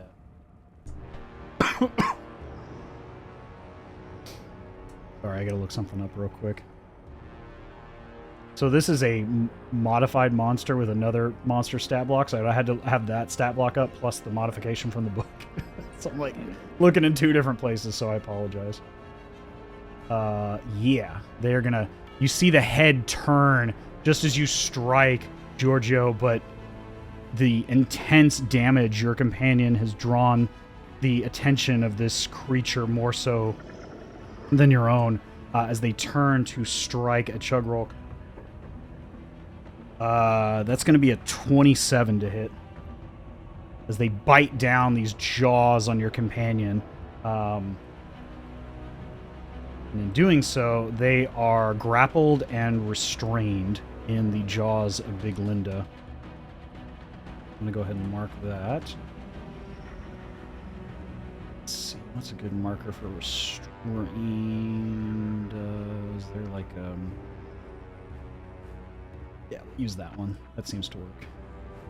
They are grappled and restrained in the jaws of Big Linda. So their speed is 0, and they make attack rolls with disadvantage. And they need to use an action or be assisted to get out of the grapple. And I need to roll some damage. Roll damage. Oof. Okay.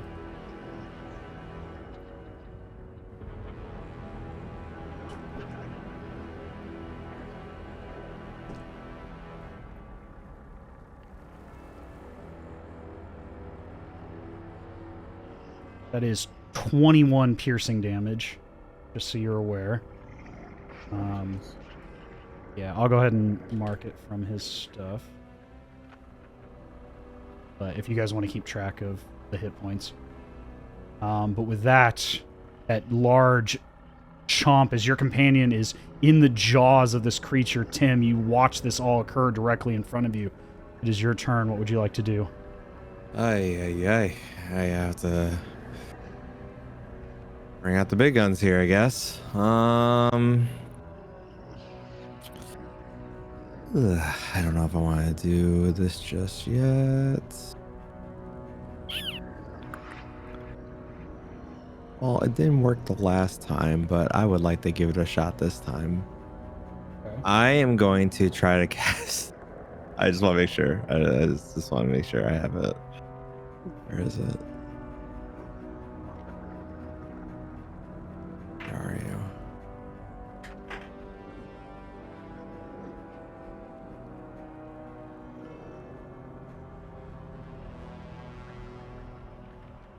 I don't know why I can't roll.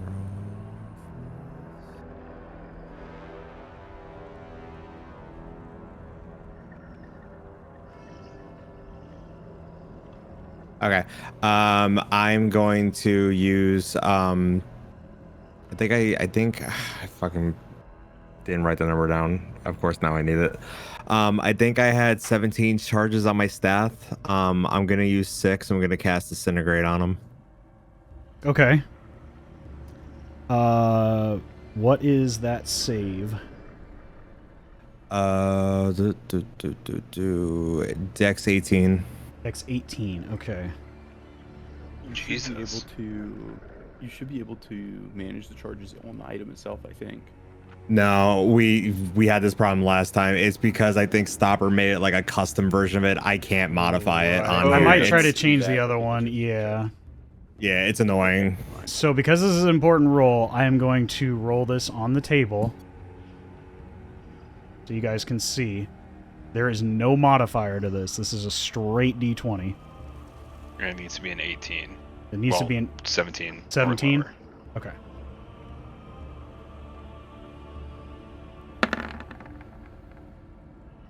Nat 20. Are you fucking kidding me? That's why I rolled it on the table.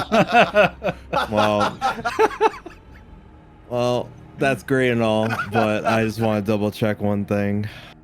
Can you do it again? Yeah, we're gonna fucking blow through a fucking what's it called? I'm gonna blow through a Chronal Shift. Okay. Can you do it again, Stopper? One more time. All right. If it's another D20, Let's see that D20. Give me another D20. Let me see it. 14. They're gonna use one of their legendary resistances. Of course. As you jet this ray of force directly at the chest of Big Linda, you watch as they... Well, just for the purposes of flavor, you watch as Big Linda begins to shake, and you watch the energy begin to sear into their flesh. And this is entirely for flavor purposes, but you watch as the Queen of Thieves kind of looks at you all. Now. Let's keep this fair, shall we?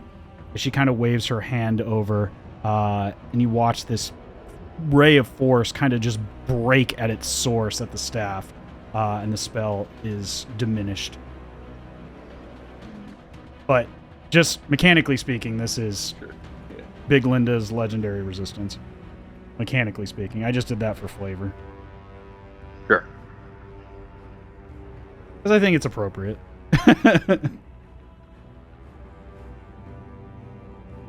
Now. We all know that isn't innate magic that you're carrying with yourself, Tim.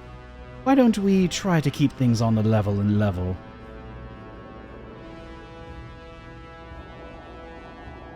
Oh, I'm sorry. Okay, whatever.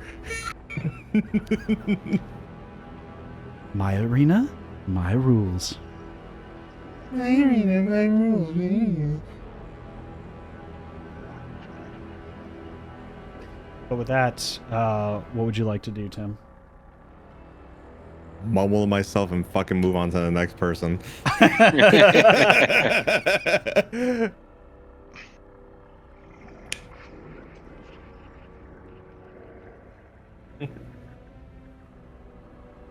But yeah, you still have your bonus action and your movement. Is there anything else you'd like to do? I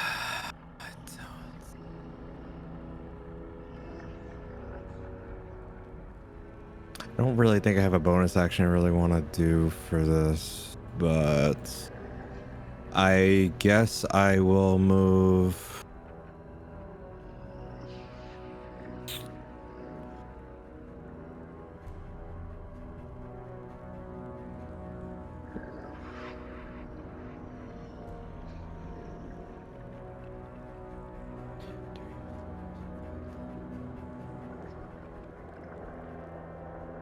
Yeah, I'm gonna move way back here. Okay. That is, as you move back in that location, this is slightly difficult terrain because it's about 4 or 5 feet deep in this area. So you're borderline like up to your chest in water in this location. Oh, okay. I didn't Just so realize you're it was aware. deep My water. apologies.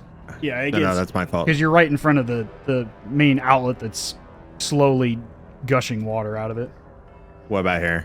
You're only in like about maybe a foot. Okay. Okay, cool. Let's chill there. All right.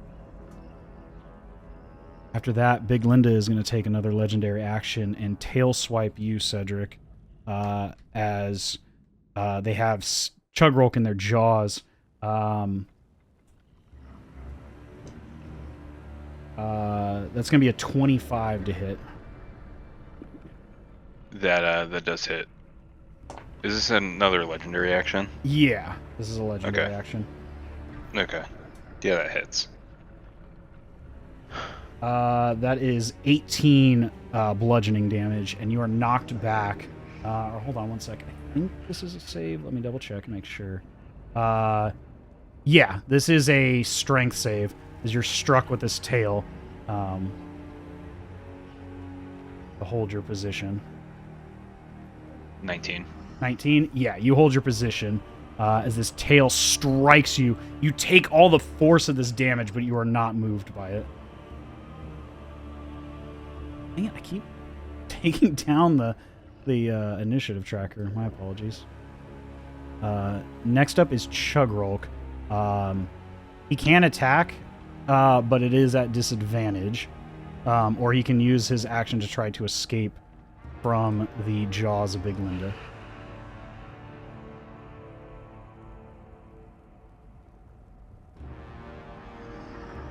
I will leave Georgio, that. Tim, who wants to take it? I'll do this turn. Does the flanking negate the disadvantage? For the attack? Oh yeah, you're right. It does in this instance. Does this still count as flanking? I guess is my question. I would rule it as such. I mean, they're still technically flanking, and if Cedric had been kicked back, no. But in this instance, yes, they are still flanking. So yes, it would negate the disadvantage in this. Get regular rolls, which is good. Right. We still have the sword, yeah. Yeah, it's still ignited. aflame. Yes. Yeah, Ignatius is still. Yeah, it stays ignited unless he disengages it, or resheathes it rather. God,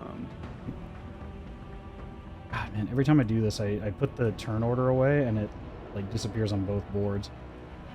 I'm like, put me in the wrong spot. Okay, let's see. Does it have anything? So let's just swing the sword to try and. So he gets. You said it's an action to break the grapple. Yeah. Not. Okay, because I know that the grapple can be an attack, but the break the grapple is well, not it's an grapple attack, right? and he's restrained. Okay. Because a grapple would just reduce your speed to 0. A restrain means you make attacks with disadvantage. A grapple just means your speed is 0. But it is still an action to break either one. Okay. So it'd be an action and a strength check to try to break free. And you action surged with him, right? So that's already done. I didn't action surge. No. You did not. You did not. No, I just used the extra attack that Chugrulk just gets. Then let's see. No,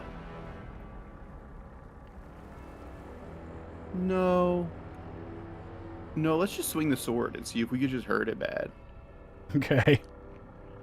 And then if we don't deal a ton of damage, then I think maybe we action surge. But first, we'll do a normal. This is gonna be with the sword is a 15 to hit. 15 on the dice or 15 total? 15 total. Okay, yeah, 15 just hits. Okay, so 15 to hit, and we'll do with the sword and radiant. Okay. I think we want to do, what is it? Is it?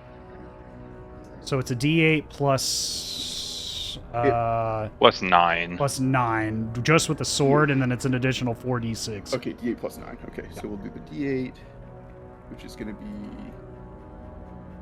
4 plus 9 damage with the sword, and then the 4d6. Yeah, the 48. 4d8. I'm sorry. No, I think it's D. Let me double check. It's 46. 4d6. Yes. Okay, and then 4d6. That's gonna be 10, 15. So 15 more. 15. Okay, so 13 plus 15, so 28 total. That's strike. Okay. 28 total with 1, and now we'll take a second hack at it. Just the regular sword this time. Gotcha. Right? No extra damage. Yeah, just the sword itself. Yeah, for the second strike so on swing multi-attack. it a second time, and this one's going to be 20, dirty 20 to hit. Yep, that still hits. Okay, and then we'll do another D8 and 9 damage, which is going to be 1 plus 9 damage. Okay.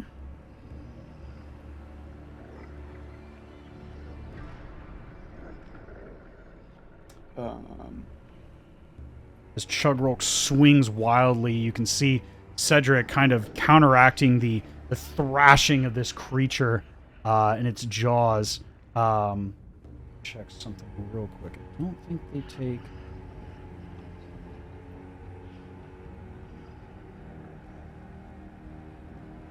No, okay. I didn't think they took any additional damage while restrained in the jaws, but... Some grapple lets you deal damage at the start of your turn, like I do. If I'm holding someone in grapple, I can deal a free 4 damage, or 1d4 damage, excuse me. Right, that is not the case in this instance. Okay. Yeah, Chugrulk still has an action surge, so if you want to use that, you can. Either break free or continue attacking, it's up to you. I think that we'll save it for now because we've got flanking, that the restrain doesn't really hurt too much. Sure. But, so you said we can assist him to get out. Yeah, I would say you could assist. In this instance, it would burn your... I would say to assist him, it would probably burn your action to do so. Okay, so your next action, we'll need a full action to get him out. Yes. Whether it's it would just give him or advantage on the strength check or the athletics check. Then I think we'll save it. I think we'll save it for now. Okay. We'll save the action surge. I don't think we need to get out of the jaws immediately. He's still pretty healthy. Right. So if we can find a way to get out and not have to waste the action surge, maybe that will be okay. But I think that's, unless anybody else thinks that I'm missing something, that should be good for Chugrulk's turn. No, I think that's fine. Yep. Okay. We did damage. We don't want to move anything.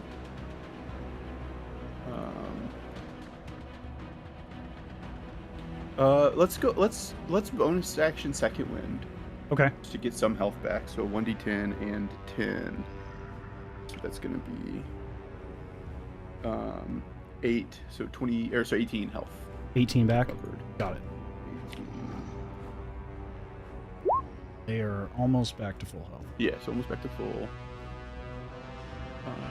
Since we don't need that bonus action for anything else, we're not shoving. So that's action, bonus action. They can't move currently because they're restrained. But without an action surge, that would be the end of it. So, Yeah, that's good. I think we'll keep going. back to Big Linda. Can somebody roll me a d6, please? Okay.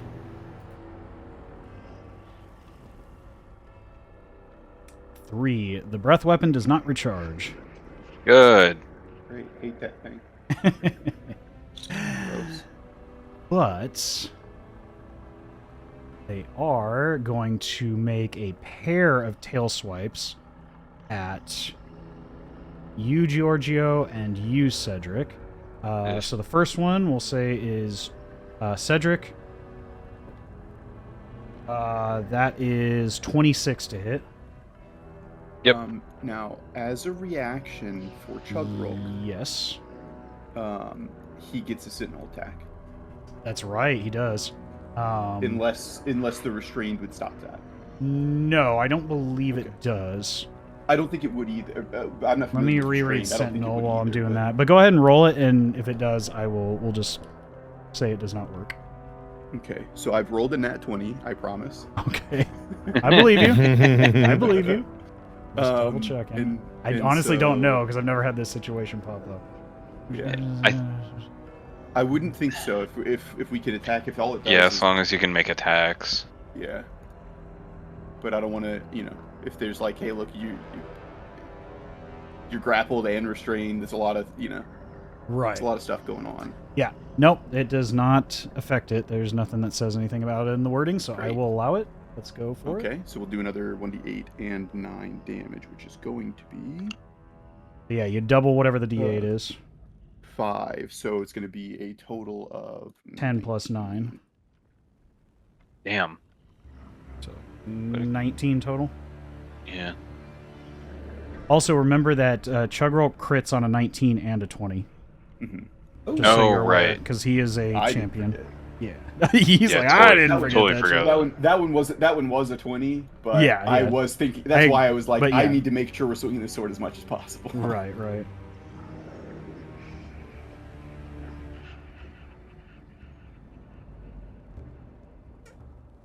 Okay. Now to that damage for you, Cedric. I'm sorry, how much damage? That's what I'm rolling right now. Oh, okay. I thought you said 20, and I was like, ugh. No. It's actually 22, and I need another strength. God. I need another strength save. As the tail strikes you a second time the other direction. Well, at least I'm strong. There's Yeah. that. It was a 20. 20? Okay. You are not kicked back. Giorgio. Mm-hmm. That is 28 to hit. It does.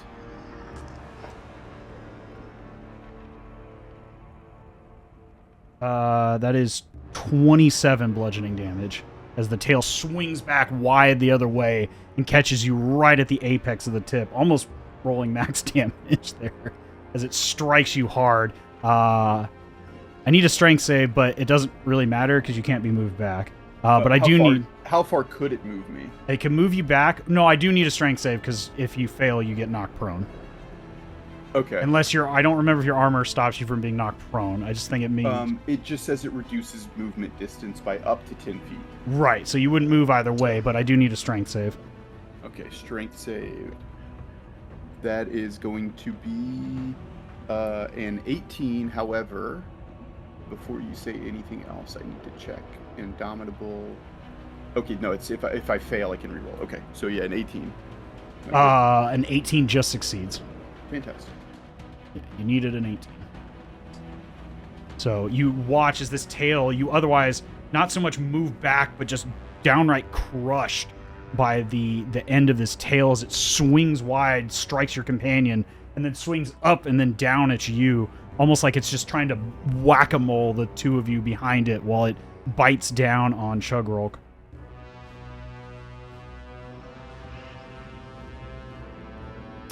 But with that, God, I keep closing the damn Bring it back turn up. order. I don't know why I keep doing this, man. I think I'm instinctively thinking it's something else. And Cedric, we're back to you. My apologies, those watching at home, and you're wondering like, where the fuck is the initiative order? This jackass. We're back to you. I'm gonna look over my shoulder at the Queen of Thieves and just say, you know, she's not as strong as what Sweaty really made her out to be. And Oh my god. and I'm going to cast Inflict Wounds Okay. again, All right. but this time at level 5. Okay. Ooh. Well, then let's Fingers see crossed. it, shall we? 23. A 23 definitely hits. Inflict those wounds. 38 Oh. necrotic damage. Oof. Solid strike as you watch the flesh just below. It's almost like you Ace Ventura in a soft area. I'm not going to explain where. And just drive this necrotic damage and energy directly into the softest portion that you managed to find of this creature. Nice. And then my spiritual weapon's going to go ahead and take a swing. Okay. I don't think a 13 hits, right? Unfortunately, a 13 does not hit. And I'm going to say, but she's still pretty strong. And I'm going to move 5, 10, 15, 20 over to here Okay. and take the opportunity and keep my fingers crossed. Okay. So she is going to swing an opportunity at you. Chugrulk cannot sentinel because he's already used his reaction. Sure. That is a 19 to hit. That just meets. Okay. So as the tail swings back to you as you try to run away, you watch as the head turns just to catch you, beginning to run away from this creature. You take not as good a roll. 17 bludgeoning. Reaction, correct? You have not. No, I don't think Okay, so. I will be using it to reduce this damage by 1d8 plus 2. Okay, that was 17 total bludgeoning damage. Okay. Okay. And it I need will a strength reduce that by save. 4. By 4, you said? Yeah. Okay, so 13 damage. And you said you need a strength save? Yeah, Stopper? I need a strength save from you. You are knocked prone and kicked back against this wall as you're trying to run away, and slammed against this wall like head first as you turn your back on Big Linda. Cool. Is there anything else you want to do? So I'm not prone, but I technically haven't used any of my movement.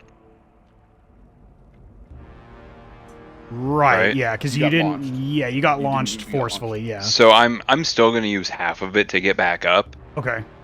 and still end up in the same spot, Right. honestly. So I mean, So, I yeah, just I- pointed it in the direction that you were facing opposite the tail. So I'm right there. I just took damage during it, and I'm just there. you hear the cries of the crowd as you go flying into this rock cavern wall just above the Queen of Thieves. Was that all you had? Is that all she had? Oh no. You'll find out soon enough. And Big Linda's going to use a legendary action, and she is going to bite down on Chugrulk with advantage because he's restrained in her mouth. She's got legendary actions, man. It's 4 on 1. How many does she have, though? Until now, I've only used 2 per round. I believe she has 3 total. Hmm? That's a nat 1, unfortunately. As Chugrulk presses Love the it. blade Ignatius up between the teeth and manages to hold off the bite. You should crack a tooth. Maybe slip out of there. I mean, everything seems to be cracking off this creature. It seems to be somewhat dead, but not quite, not undead, but, it seems very emaciated and not long for this world and acting entirely on instinct. Like, intentionally emaciated and hunger deprived, or food deprived for a very intentional reason. To make it more vicious. Maybe you just want to eat us, yeah. Pretty much. It's fair. Georgio, we are on to you. Okay, I will reach down and grab one of the hand axes that I've dropped. And I will swing at it with that Okay. as my first attack. All right, let's see it. And that's going to be a 12. Unfortunately, a 12 does not hit. And then I will...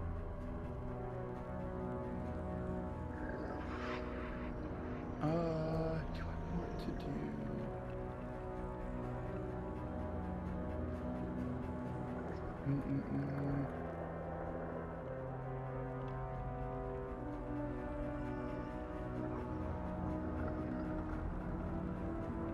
Yeah. For the second attack, I'll just do that again. Okay.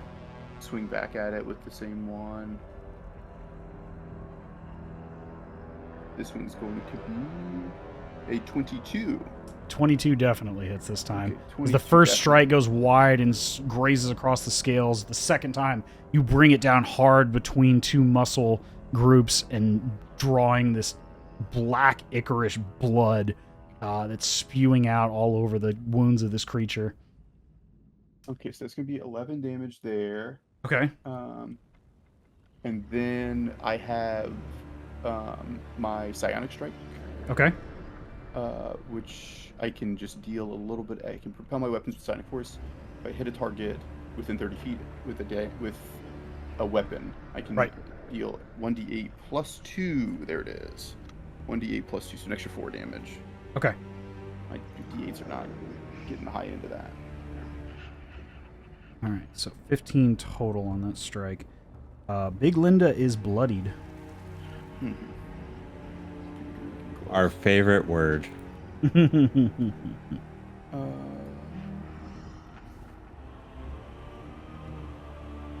That's his Psionic Strike is special. I think it doesn't take up anything, so I will bonus action recover one of those psionic dice.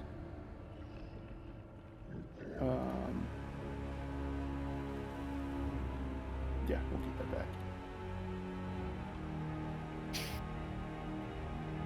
Actually, no, I don't want to take that one back. I'll use my bonus instead I'll do second one for me Okay. as well. So it's going to be D2 with my D10. That's going to be 19.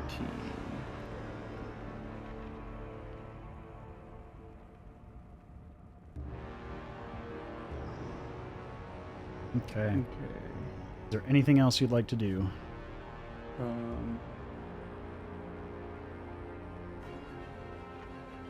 No, Okay. it's good for now. So we are back at the top of the round. We're about 2.5 hours deep. I don't know what y'all are looking at as far as time right now. We can pick this back up next time where we left it off at the top of the round, or we can keep going another round. It's up to you guys. I have time. I'm not doing anything else. I think Benji, you said you had to go. Yeah. I mean, I can keep going. It's fine. Are you sure? Yeah. Okay. We'll go one more round and see where things fall, and then we can decide from there where we'd like to take it after that. But that takes us back to the top of the round. Tim, what would you like to do?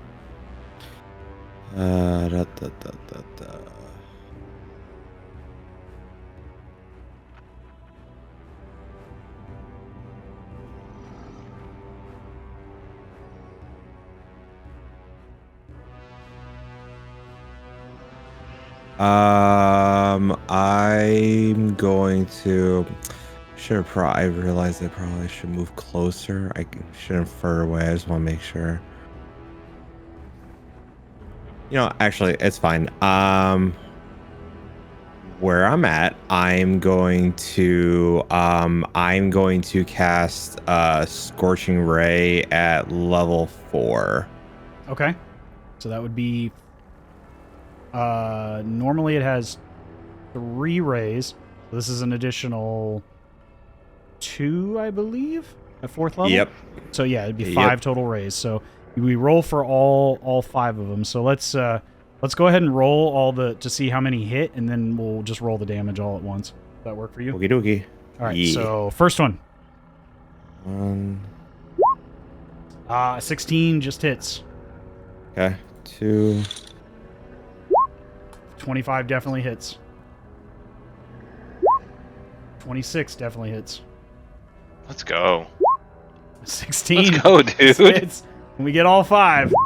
Unfortunately, the last one. Close. Hey, 4 out of 5, 80%'s pretty good. I ain't wasting. I gotta fucking save the curl shift in case someone fucking dies or something. All right. I appreciate you. All right, let's see it.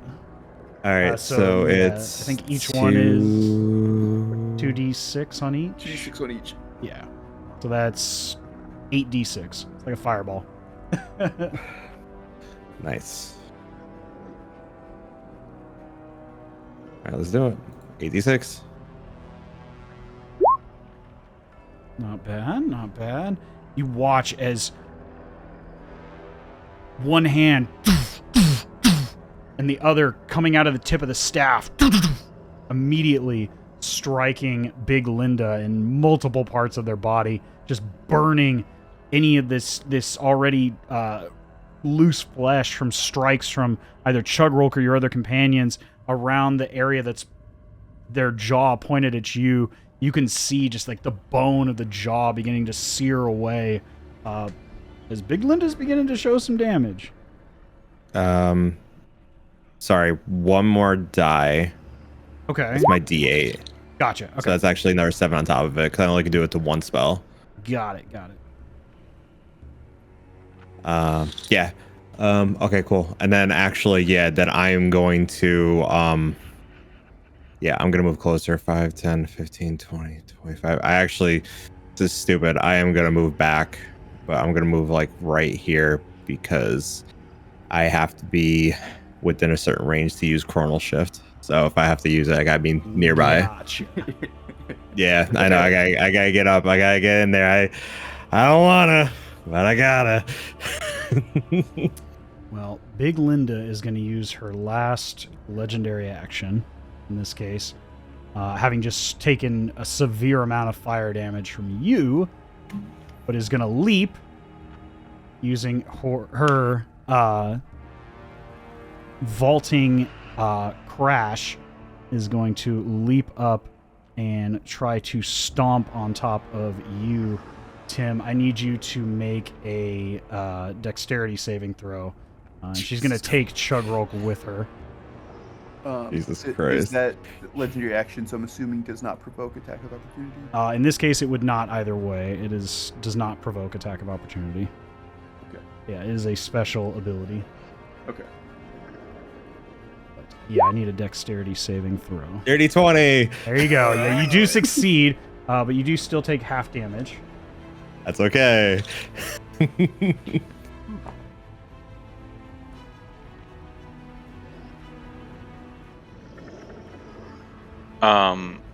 I don't think it would matter. That is 18 points of damage cut in half, so that's 9 points of bludgeoning damage to you, Tim. Not bad. Not bad at all. I'll take it. It's better than the alternative. It's facts. Being prone under the foot of Big Linda. What were you gonna say, Cedric? I don't think it would matter, but I think when you have someone grappled, your speed is also halved. So I don't know how that would matter with the leap. I would say in this case, because it's a special ability, and also this is a Sure. huge creature with a medium creature in their mouth, I would say that probably not really that much of a hindrance. I think that's fair. I mean, you're talking a several 1,000-pound creature with a, couple 100-pound bugbear, maybe 300 at most with the armor. Yeah. That easily fits in the jaws of Big Linda. Well, Ignatius is sentient as well, and we have not discussed Ignatius's weight. You'd have to attune to Ignatius to find out.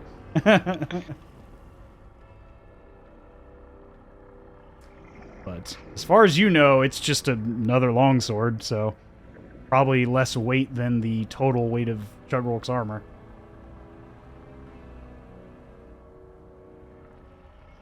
But with that, speaking of Chugrulk, we are on to our fervent bugbear. They are restrained, so any attacks would be at disadvantage in this instance.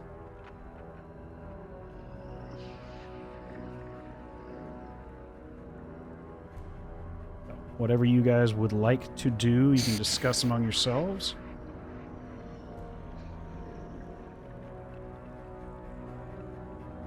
I guess we should just have Chugrulk attack. Really, what else are we gonna do? You get him out of there.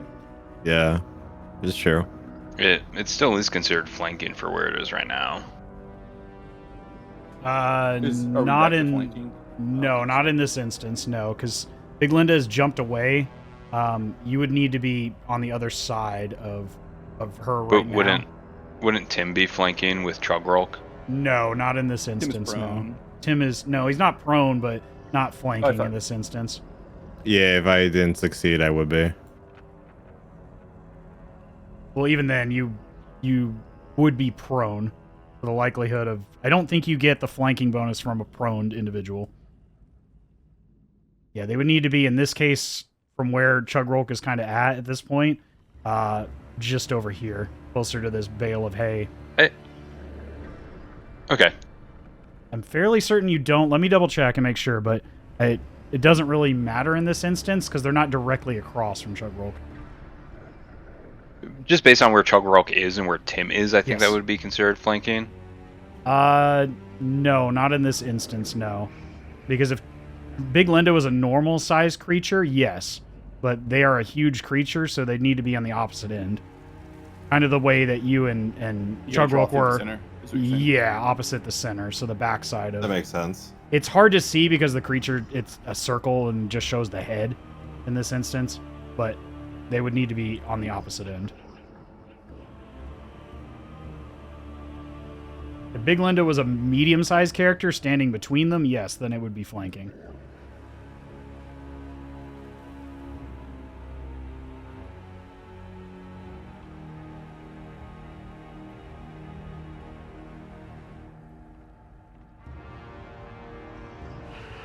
Let me double check something real quick. Sure. A huge creature occupies a space of 15 feet by its basic mechanical spacing, and Tim is only 10 feet away. So in this case, this couldn't be flanking. Got it. Okay. Yeah, just by that very mechanical, they occupy a 15-foot square. Not to say, I wouldn't allow somebody to pass through this creature if they were, in this case, medium or whatnot, but for the purposes of flanking the two mechanically... of them are not on opposite sides of this guy. Right. Yeah. Makes sense. Yeah, because before, you were definitely opposite ends. Chugrulk was here, and you were here, Cedric. Right. Right. In that instance, yes, absolutely, that's flanking. But yeah, unfortunately not in this instance. We do still have action surge, so if you wanted to attack and then try and get out, or try and get out and then attack. But I do think now that we don't have as reliant damage.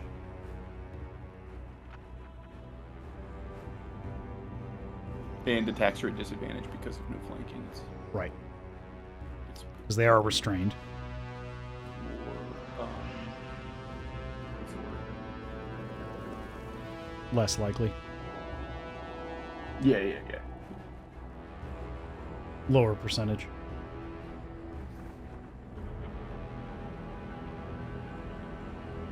More liable to miss is the word. That's what I was looking for. I found them. More likely to miss. Yeah. In the same way, advantage is more likely to hit. Yeah. Yeah, you still do have action surge. Chugrulk still has action surge. So you could potentially use one action to try to escape and then try to attack, or, use both actions to try to escape. That is up to you guys.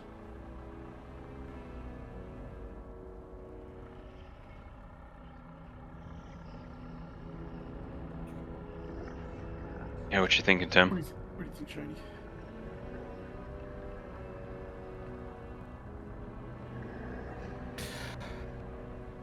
I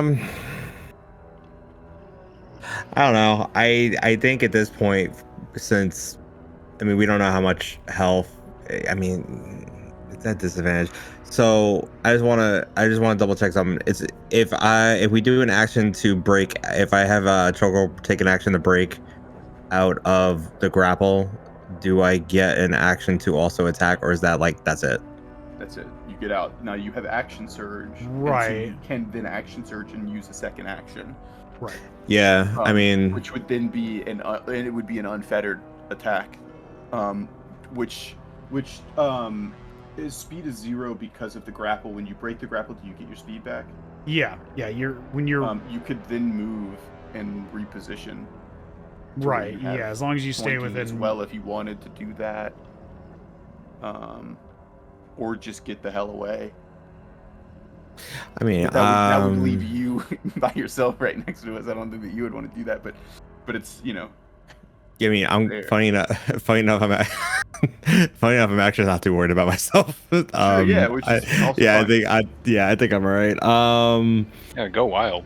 Yeah, fuck it. Let's use the action surge. Let's do action surge. See if we can get out. So let's do it. Yeah. Okay, so I need okay. an athletics check to try to break the grapple. In this case, or the restraint and the grapple. Okay, so he's a +8 for athletics. Okay. Oh my god. So he needs to roll in this We like instance. to do cool tricks. It's 8 for athletics or 8 for acrobatics. 'Cause this is specifically athletics. He's at It 8 says +8 athletics on his Okay. sheet. Yeah, perfect.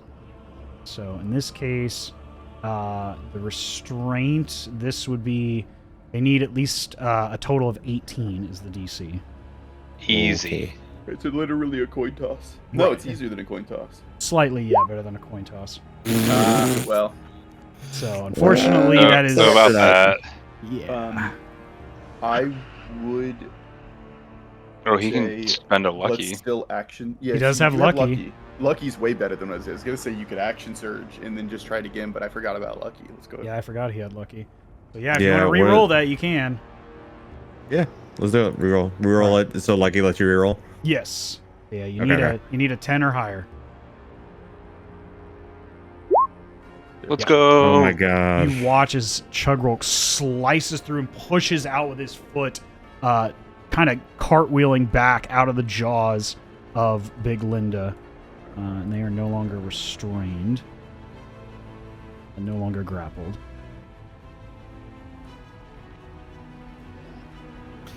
Okay, and then okay, so lucky. So that replaces the first one, so I can still do a second thing to attack, But right? Yeah, that was. Yeah. That was. I don't even Okay, think cool. that costs a bonus action or anything. I think No. lucky is just a free. Yeah, it's literally Okay, just cool. redo. action. Yeah, it's just Yeah. a Uno reverse card, essentially. It doesn't cost Can- anything. Just want to double check. Can you move during it? Okay, Yep, cool. Yep. As long as you still have movement, you can move at any time. Okay. Yeah. Why don't we get Chugrulk in a flanking position then? Okay. In this instance, that would be roughly here. Would still be in the I think It's kind of weird because of the rounded edge, but yeah, that's within. He's got 10 feet of reach anyway, so it's still flanking. Yeah. Cool. Either way. All right, and then let's go ham. Let's get that attacking. All right, so roll with advantage. This first attack will have the extra radiant damage. Okay. So go ahead and roll. Just roll a d20. He has a plus 11 to hit. At advantage. At advantage. So yeah, you're rolling 2 d20s. Oh, that's not what I want to do. Right. No, Sorry, that's what works. They're both 17. Okay, yeah, it does show the individual die. So That is they're fun- both that is 17. fun. So yeah, it's not a crit, Okay. but it still hits. So go ahead and roll the I think damage. If you do. Yeah, that's my bad. I clicked it twice. Okay, what's his damage? Oh, you got it. Cool. No, I'm sorry. No, I'm testing something. Sorry, ignore me. Okay. Oh my god, if that's advantage, that's really bad. Is this, I'm trying to see. Ew. Under the dice, you can do at the bottom. There's a, I think there's an option at the very bottom left is advantage roller. When you click that little dice on the left hand side, there's a Oh yeah. On the sheet. yeah, you can set it up. All right. So let's see here. What's his thingy? So he's got 1d8 plus 9 is the slashing damage. Okay. 1d. Doesn't he have something else with Oh it my- too? Like 1d10 plus something. That's if you're depends on using if it he's really two-handed. One or two-handed. One and two handed. He's got yeah. his shield Okay. up, so that's not going to work. Yeah. So fine. that's He's still locked into 10 one slashing control. damage. Yeah, it's still ridiculous. Yeah, it's still a lot of damage. But now it's 4d6 just radiant damage.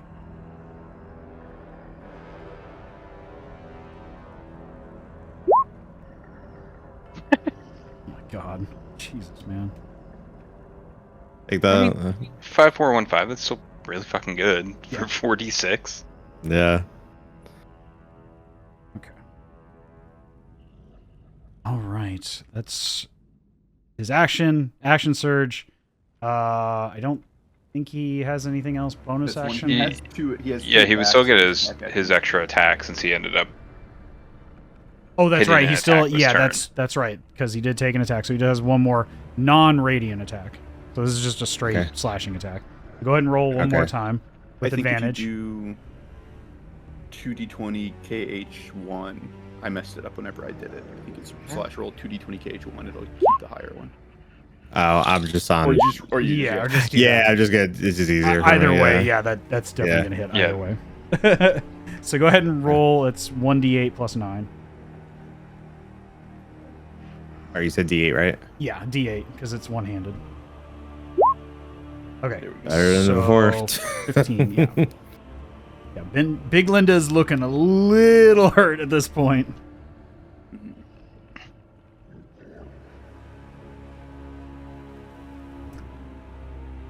I think Chugrulk still has his bonus action, but I don't know if there's anything he can do currently. We've already used second wind. Right. You can try and shove it. Shoving this. You can big-ass certainly creature. try. I'm Yeah, gonna say fucking to that one. Crit on a. I mean, he is a strong Shove. person, but this Wait, is a who? Chugrulk? Yeah. Yeah, Chugrulk can try to shove. Why not? I'm gonna push it. Oh, you? Okay, I was gonna say. I'm like, When fuck. I it's feel when like. it's my turn, I'm gonna. 'cause Yeah. that's funny. But Yeah, why not? I mean, you could always see what happens, I guess. Okay. shove. Is it any direction? I believe so. Yeah, I think you can move him any direction. Yeah. Because if it's 5 feet, well, I guess it still doesn't get us quite close enough. Because I'm 10 feet away. Yeah, a shove or a pull, whatever you. They call it a shove, but yeah, Mhm. you can certainly try to pull a creature. But yeah, in this instance, I would say this is definitely going to be a difficult maneuver.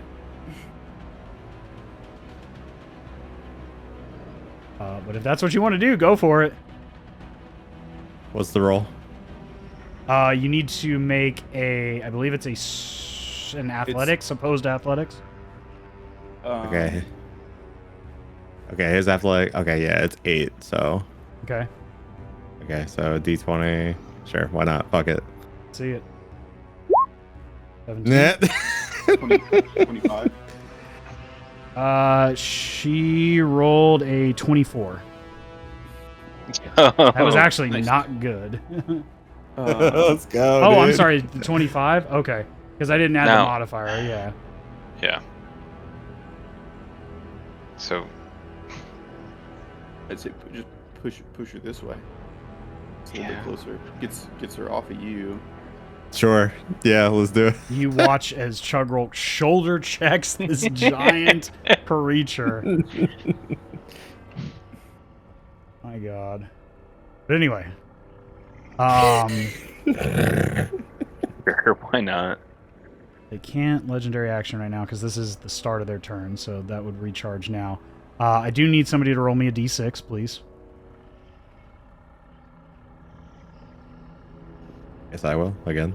Yep. Yeah, I mean you had good luck with it last time. Yes, I did. Hell yeah. Lucky bastard. Let's go. Oh my god, Let's man. go, dude. But since you are the closest creature, she's gonna try to bite you and swallow you.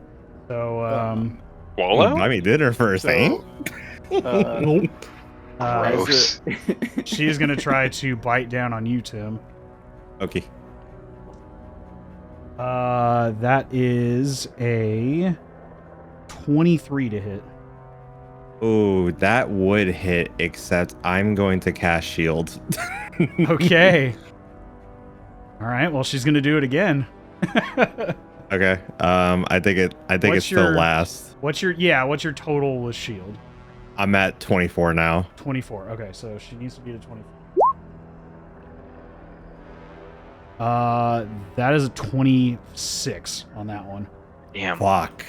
So the shield shatters as the teeth come pressing down on your chest.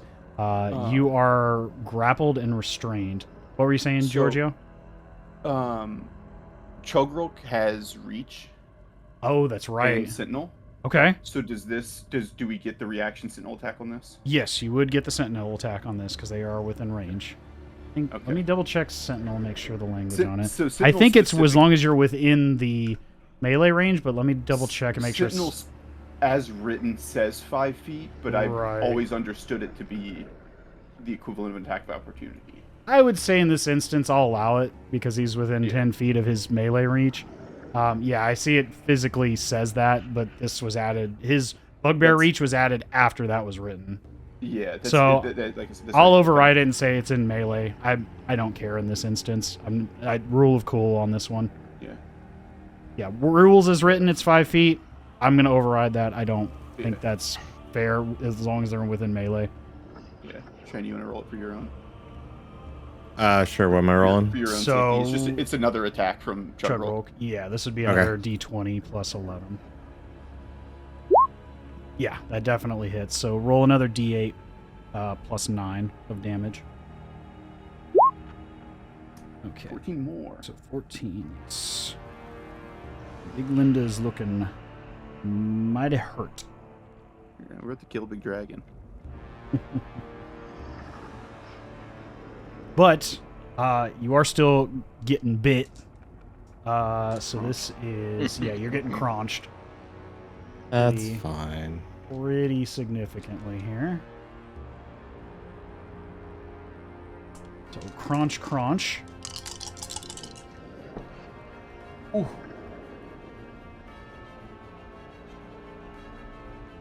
Oh my god. That was Oh, no. almost max damage. Oh no.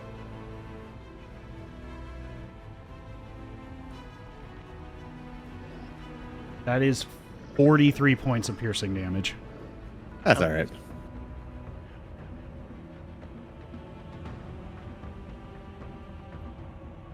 And you are grappled and restrained. Okay. So any attacks are made at disadvantage and your speed is 0. I know one that won't be. Okay. If it gets that far.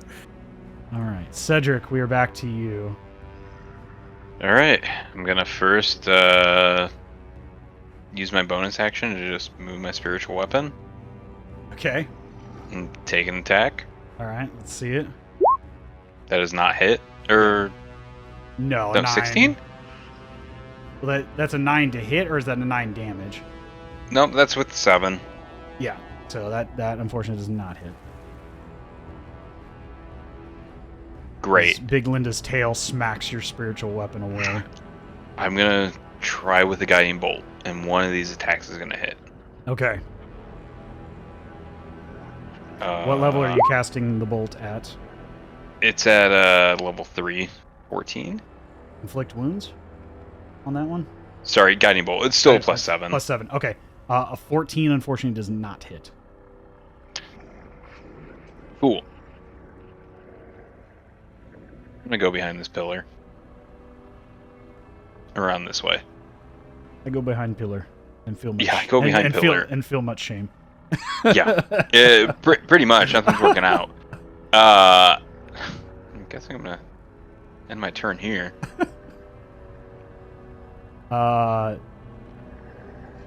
With that strike, Big Linda is going to use one of her legendary actions, and she's going to chomp down again on you, Tim, since you're already in her mouth. And this is an advantage because I'll you're reaction restrained. reduce it. Okay. That is 28 to hit. Oh my fucking god. All right, it's going to do 9 less than what Stopper rolls.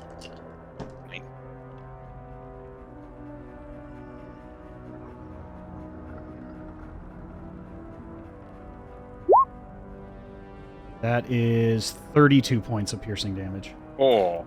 Still alive, but not by much. I got 4 now. Is 32? Is that 32? Is before or after the reducing?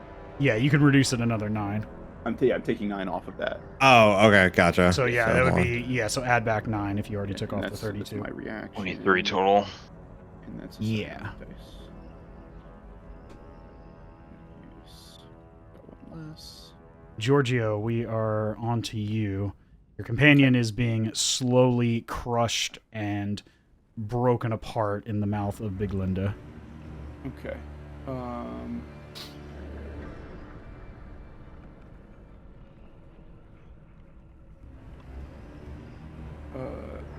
Tim, are you good?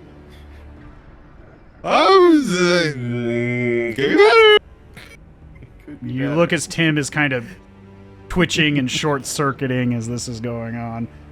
Probably not looking the greatest. Yeah. Can I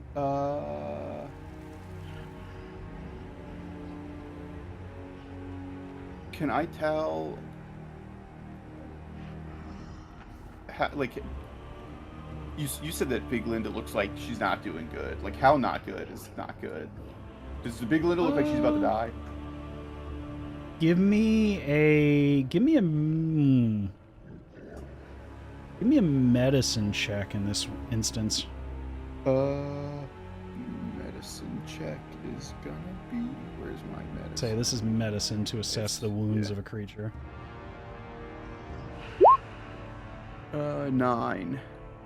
It's hard to say. This creature already looked fairly emaciated. You're not 100% certain, but you see a lot of wounds.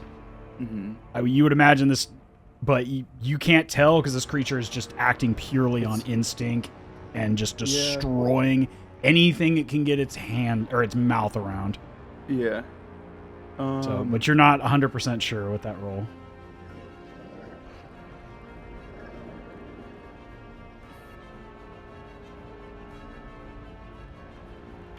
Okay, I'm going to step around to here. Okay. And try to get Tim out of the mouth. Okay. Tim, I need you to make an athletics check. You do have, you have advantage with this.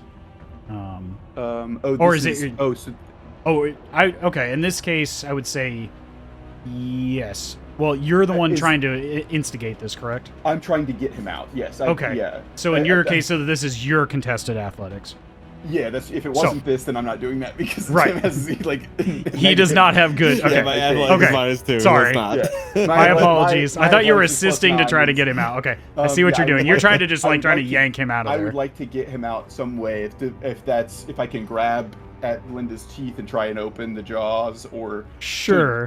I feel like yanking him out is going to hurt, but whatever it is. Well, flavor. Yeah, whatever flavor you want to do to try to get your companion out. Well, Yeah. it's okay. still going to be an athletics check, so you need to beat Okay, an. I'm rolling my athletics, Yeah. and I've rolled an @1, so that sucks.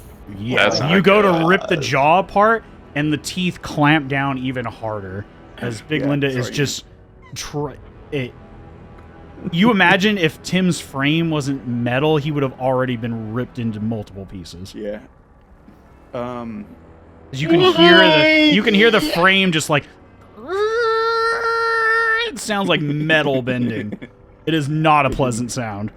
I did my best.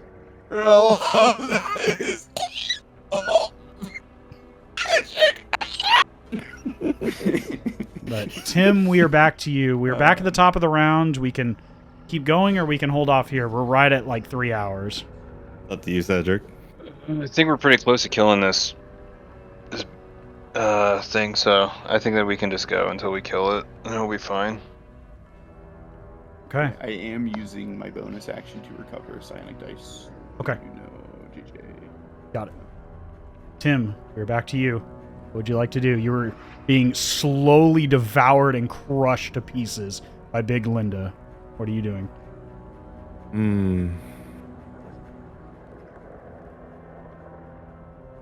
I'll double check to make sure. Okay. I'm gonna cast something that doesn't require a roll for it on my end at least. I'm gonna cast Burning Hands at 4th level. Okay. Dex Burning hands 18. inside of Dex its 18. fucking mouth. You shouldn't have eaten it, you dummy. Yeah, they... Alright, I'm going to roll this one on the table so you guys can see. There's no modifier. This is just a straight roll. So, you said it was a Dex... D20 incoming. Oh no, no, yeah, it says Dex 18. Dex 18? Alright. They do not succeed, so go ahead and roll the full fat So damage as you shoot a gout of fire directly down the gullet of Big Linda. Damn. That's pretty good. Damage. That's a lot of damage. A cone inside of its esophagus. You watch as the just the heat of this causes the jaw muscles to retract a bit. Go ahead and roll Tim, go ahead and roll a d20. On an 11 or higher, Big Linda is going to release you from her jaws. Cool. You are spat up and you are flung and you fall prone, but you are no longer in the jaws of Big Linda as she coughs you up and spits you into the pond of water. She is not looking great. That was hard. That was horrible. How do you like my champion now? I don't know. You tell me. Your champion looks like a piece of shit that's about to die.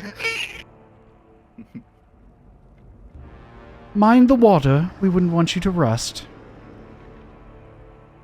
Oh, mind the fire. You don't want to burn. I can make jokes too, you dumbass.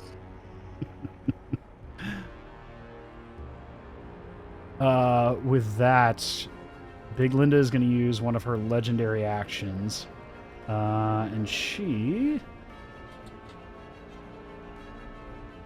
is going to go after Chugrulk in this instance. And try to bite him again. Seeing as how he seems to be doing the most damage. That is a natural 20. Can't Oh crit. my god. Oh, that's right. He can't be crit, so doesn't matter. Nice. Sick. Oh god, that would have been so much damage. So much damage. Just so you know, that would have been 8d12. Yeah. Yeah, that's a lot of fucking damage.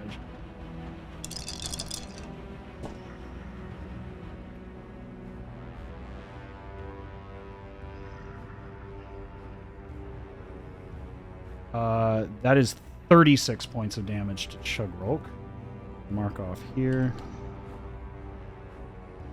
But just so you guys know, he's at 55 hit points. Not horrible, but he is, again, grappled and restrained in the mouth of Big Linda. From one to another. Yep. But it is Chugrulk's turn. So it is up to you guys what you would like to do.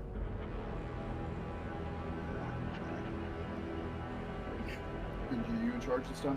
Yeah, I guess I can go at the top here. I think Chugrulk would move probably just to the left or just to the right of the spiritual He's weapon. restrained, unfortunately. Oh, he's still restrained, isn't he? Yeah, he's in the mouth of Big Linda again. So his attacks have disadvantage because he is restrained in the jaws. What an idiot. Damn.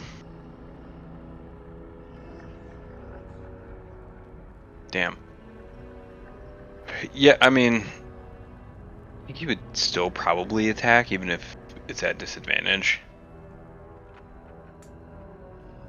You can always try. Yeah.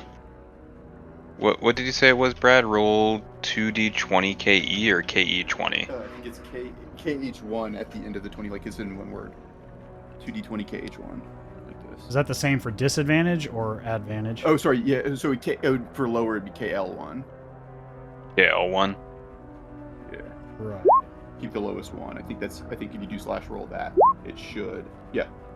Okay, so plus 11, so it would still hit. Yes, yeah, absolutely. Would still hit, so. As he managed to just barely get the sword up and swipe through the upper jaw of Big Linda. Go ahead and roll the initial damage. The initial is 1d8, right? 1d8 plus 9, I believe. Yeah. So 16. 16. A solid strike as the radiant energy jets up from the tip of Ignatius. Go ahead and roll the 4d6 from there. And then 10. How do y'all want to do this? Yeah. As the tip of Ignatius pierces up through the brain cavity of Big Linda, and you see a gout of radiant fire jet out through the eyes and the top of the skull. It's funny that we all had the exact same idea of Ignatius going straight up through the. It's the funniest thing is that I know we all thought that, and JJ just started. I'm said, sorry. How do you want to do this? My and bad. Then started saying it before anyone even said. As you said so it. Perfect. As you said it, I was like, "Holy shit! Yeah, yeah, that's dude. My it." bad. Do that. Do that. I always, Like, you as read my I say fucking that, I get mind. in the momentum of narrating a bit, and then I'm like, wait, I'm supposed to let the player do this. Why the fuck am I talking? No, you 100% basically said what I wanted, so that was Okay. We cast message. I You didn't got want it. to. I didn't want to take your moment. I'm so sorry. Us all together thought the exact same thing, like a shared hallucination. You're good. The DM Keep player going. telepathic bond there. pretty much, yeah. That you watch as the jaw loosens as Big Linda cries out, flinging Chugrulk out of its jaws. And you watch as it's a slow sway as the light of its eyes are all but diminished, and it just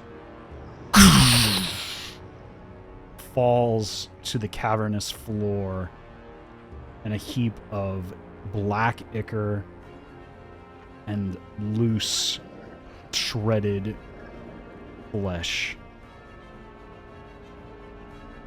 At first, there's a calm over the chamber, a silence even, before an outrageous uproar from most of the individuals in the room. That's what we think you're champion.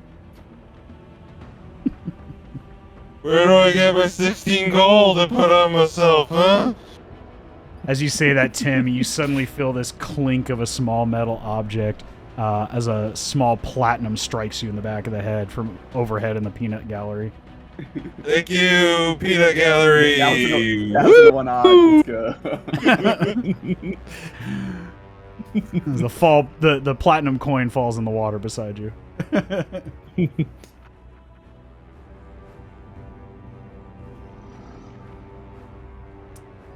Well done, well done. That was quite the spectacle. I'm not even the least bit mad at losing our precious Linda, but as promised, you're free to go. And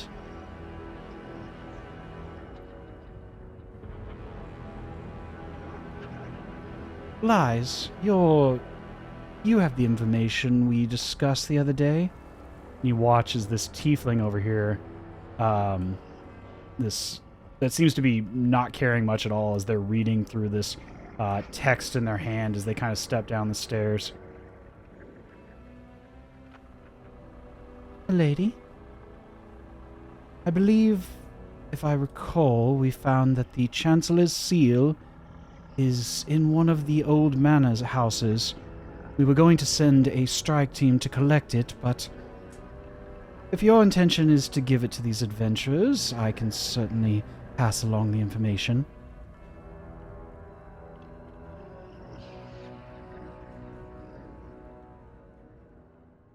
You watch her hand kind of roll across these pages of the book, and they kind of like spin across the spine and flutter open as she slowly pulls out a page from the end of the book. And you watch as her hand passes over, this sort of translucent quill begins to etch some instructions on this piece of paper. And then just over the palm of her hand, it begins to fold like origami into this little paper plane that she just flicks at you all. You should be able to find it in that location.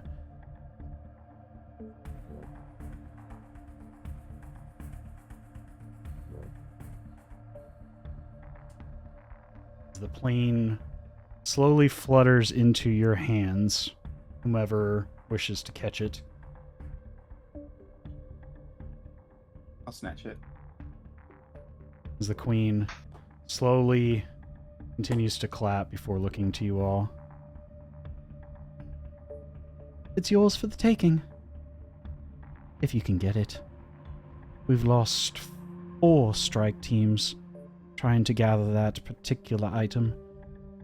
Let's see if you all are successful. Now you're lying to us. You said you'd give us one, not that you'd give us a chance to get one. I said I'd give you one. I didn't say I had it. This isn't giving us one. That's not the same thing. This is giving us where it is. That's totally different. Those are 2 different things. Oh, tomato, tomato. I can certainly take back the information if you don't want it. Oh my god, we'll keep it. Oh my god, let's just leave. I hate this place. Oh! Yeah. Who's gonna let us up the elevator? Do you see those stairs in the corner? And she points over here. Take that staircase back up to the bar. We'll even give you a free drink on the way out. Oh, Complimentary of the great. house. What great charity. We don't even get to take the damn elevator. I wish you the best of luck. She waves to you all. Still this keen smile on her face despite losing her precious champion. Sending a rude gesture back her way. Now, are we the new champions? Who's to say? I don't know, her. I think you got to join the club first. You watch as a number of these individuals step aside. Some of them still arguing about prior bets. You see the large orcish lieutenant and this other individual wearing this broad chest plate and this massive greatsword on his back. Kind of gives you an eye up and down. Doesn't say anything, just kind of furrows his brow and just kind of nods approvingly at you all as he lets you pass. Cool.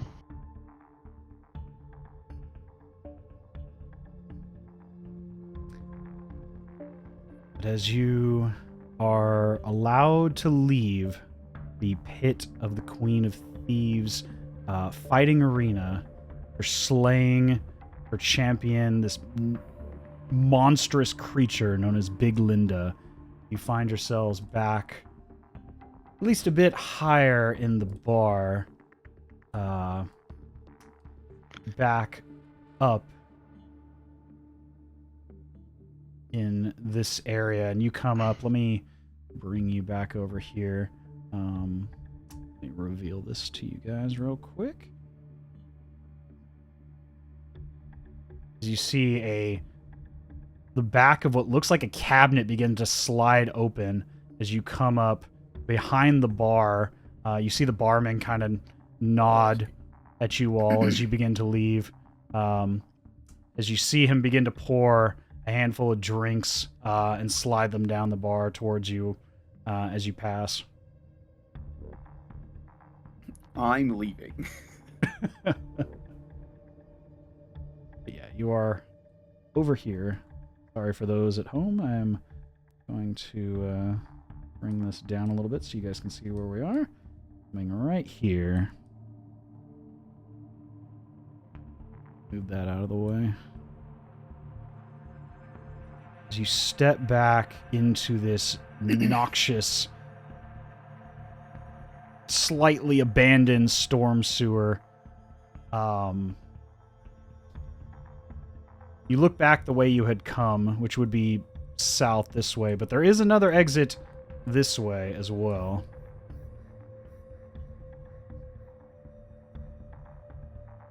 As you look down, Giorgio, it's pretty dimly lit, so really all you see is there's sort of an exit going this way as well.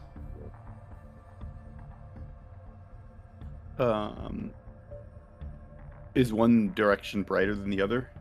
The southern exit that you came from is a bit brighter. Okay. In fact, give me a perception check as you look northward.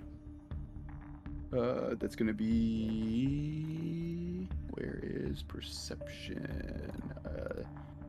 17. 17? Yes. Just below the dank, somewhat murky waters north of this separation, just at the edge of your vision in this darkened space, you swear you see a large moving object below the waters. Do I have anything? The waters that's like on the side of this, yeah?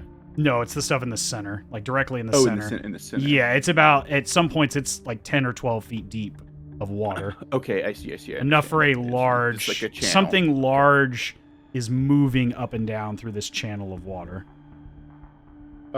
Is this right here blocking the water? To some degree, it's sort of trickling down through that area to the point where it acts as kind of a bit of a dam, and it's not quite as deep as you go south. You came from the southern area. Yeah, I remember that's how we got in here, and it was dark, but... is anybody else with me? Are we all walking out? Or was it just me? I think so, probably. I don't know if you guys are stopping for a drink. Fuck no, I want to get out of here. I'm not, personally. Yeah, I've had enough. I'm good. I'm on fucking death's door. I want to go sleep. Yeah, if we're all just walking out, then... They're really giving us a drink, or is it a chance for a drink? Ooh. You see a couple drinks on the bar as you leave. No, I ain't drinking nothing out there. I would hit Chugrulk and I would point out the things. Can you see what that is? It's too dark for me to tell. Roll a d20. And I believe his perception modifier is... I've got a 12. 12 that would be a total of 16. You both see He sees a little bit further in this area, and there's a big... Let me reveal a little bit further with his dark vision.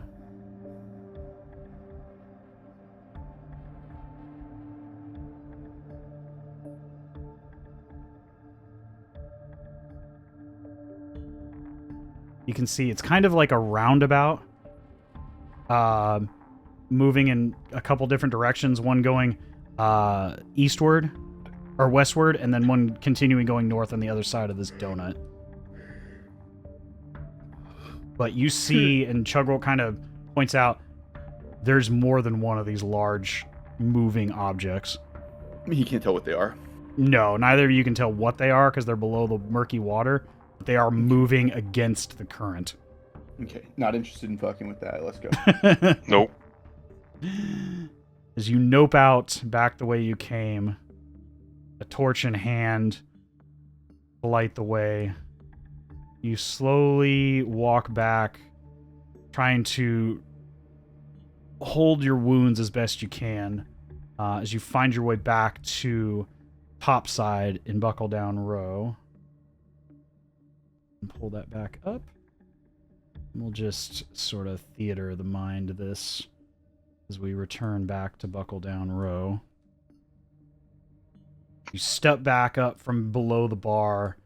The obnoxious music still playing all around. At this point, it is into the early morning, time-wise, as you step out. It is completely dark, other than the lanterns and torches spread about Buckle Down Row, but it is a ruckus environment as you step out, severely beaten and battered. Most people kind of give you a quick eye, but none of them really understand what's going on. And those who approach you see the weaponry and the demeanor and kind of give it a second thought and step away. But you are free to return. You don't seem to notice anyone following you.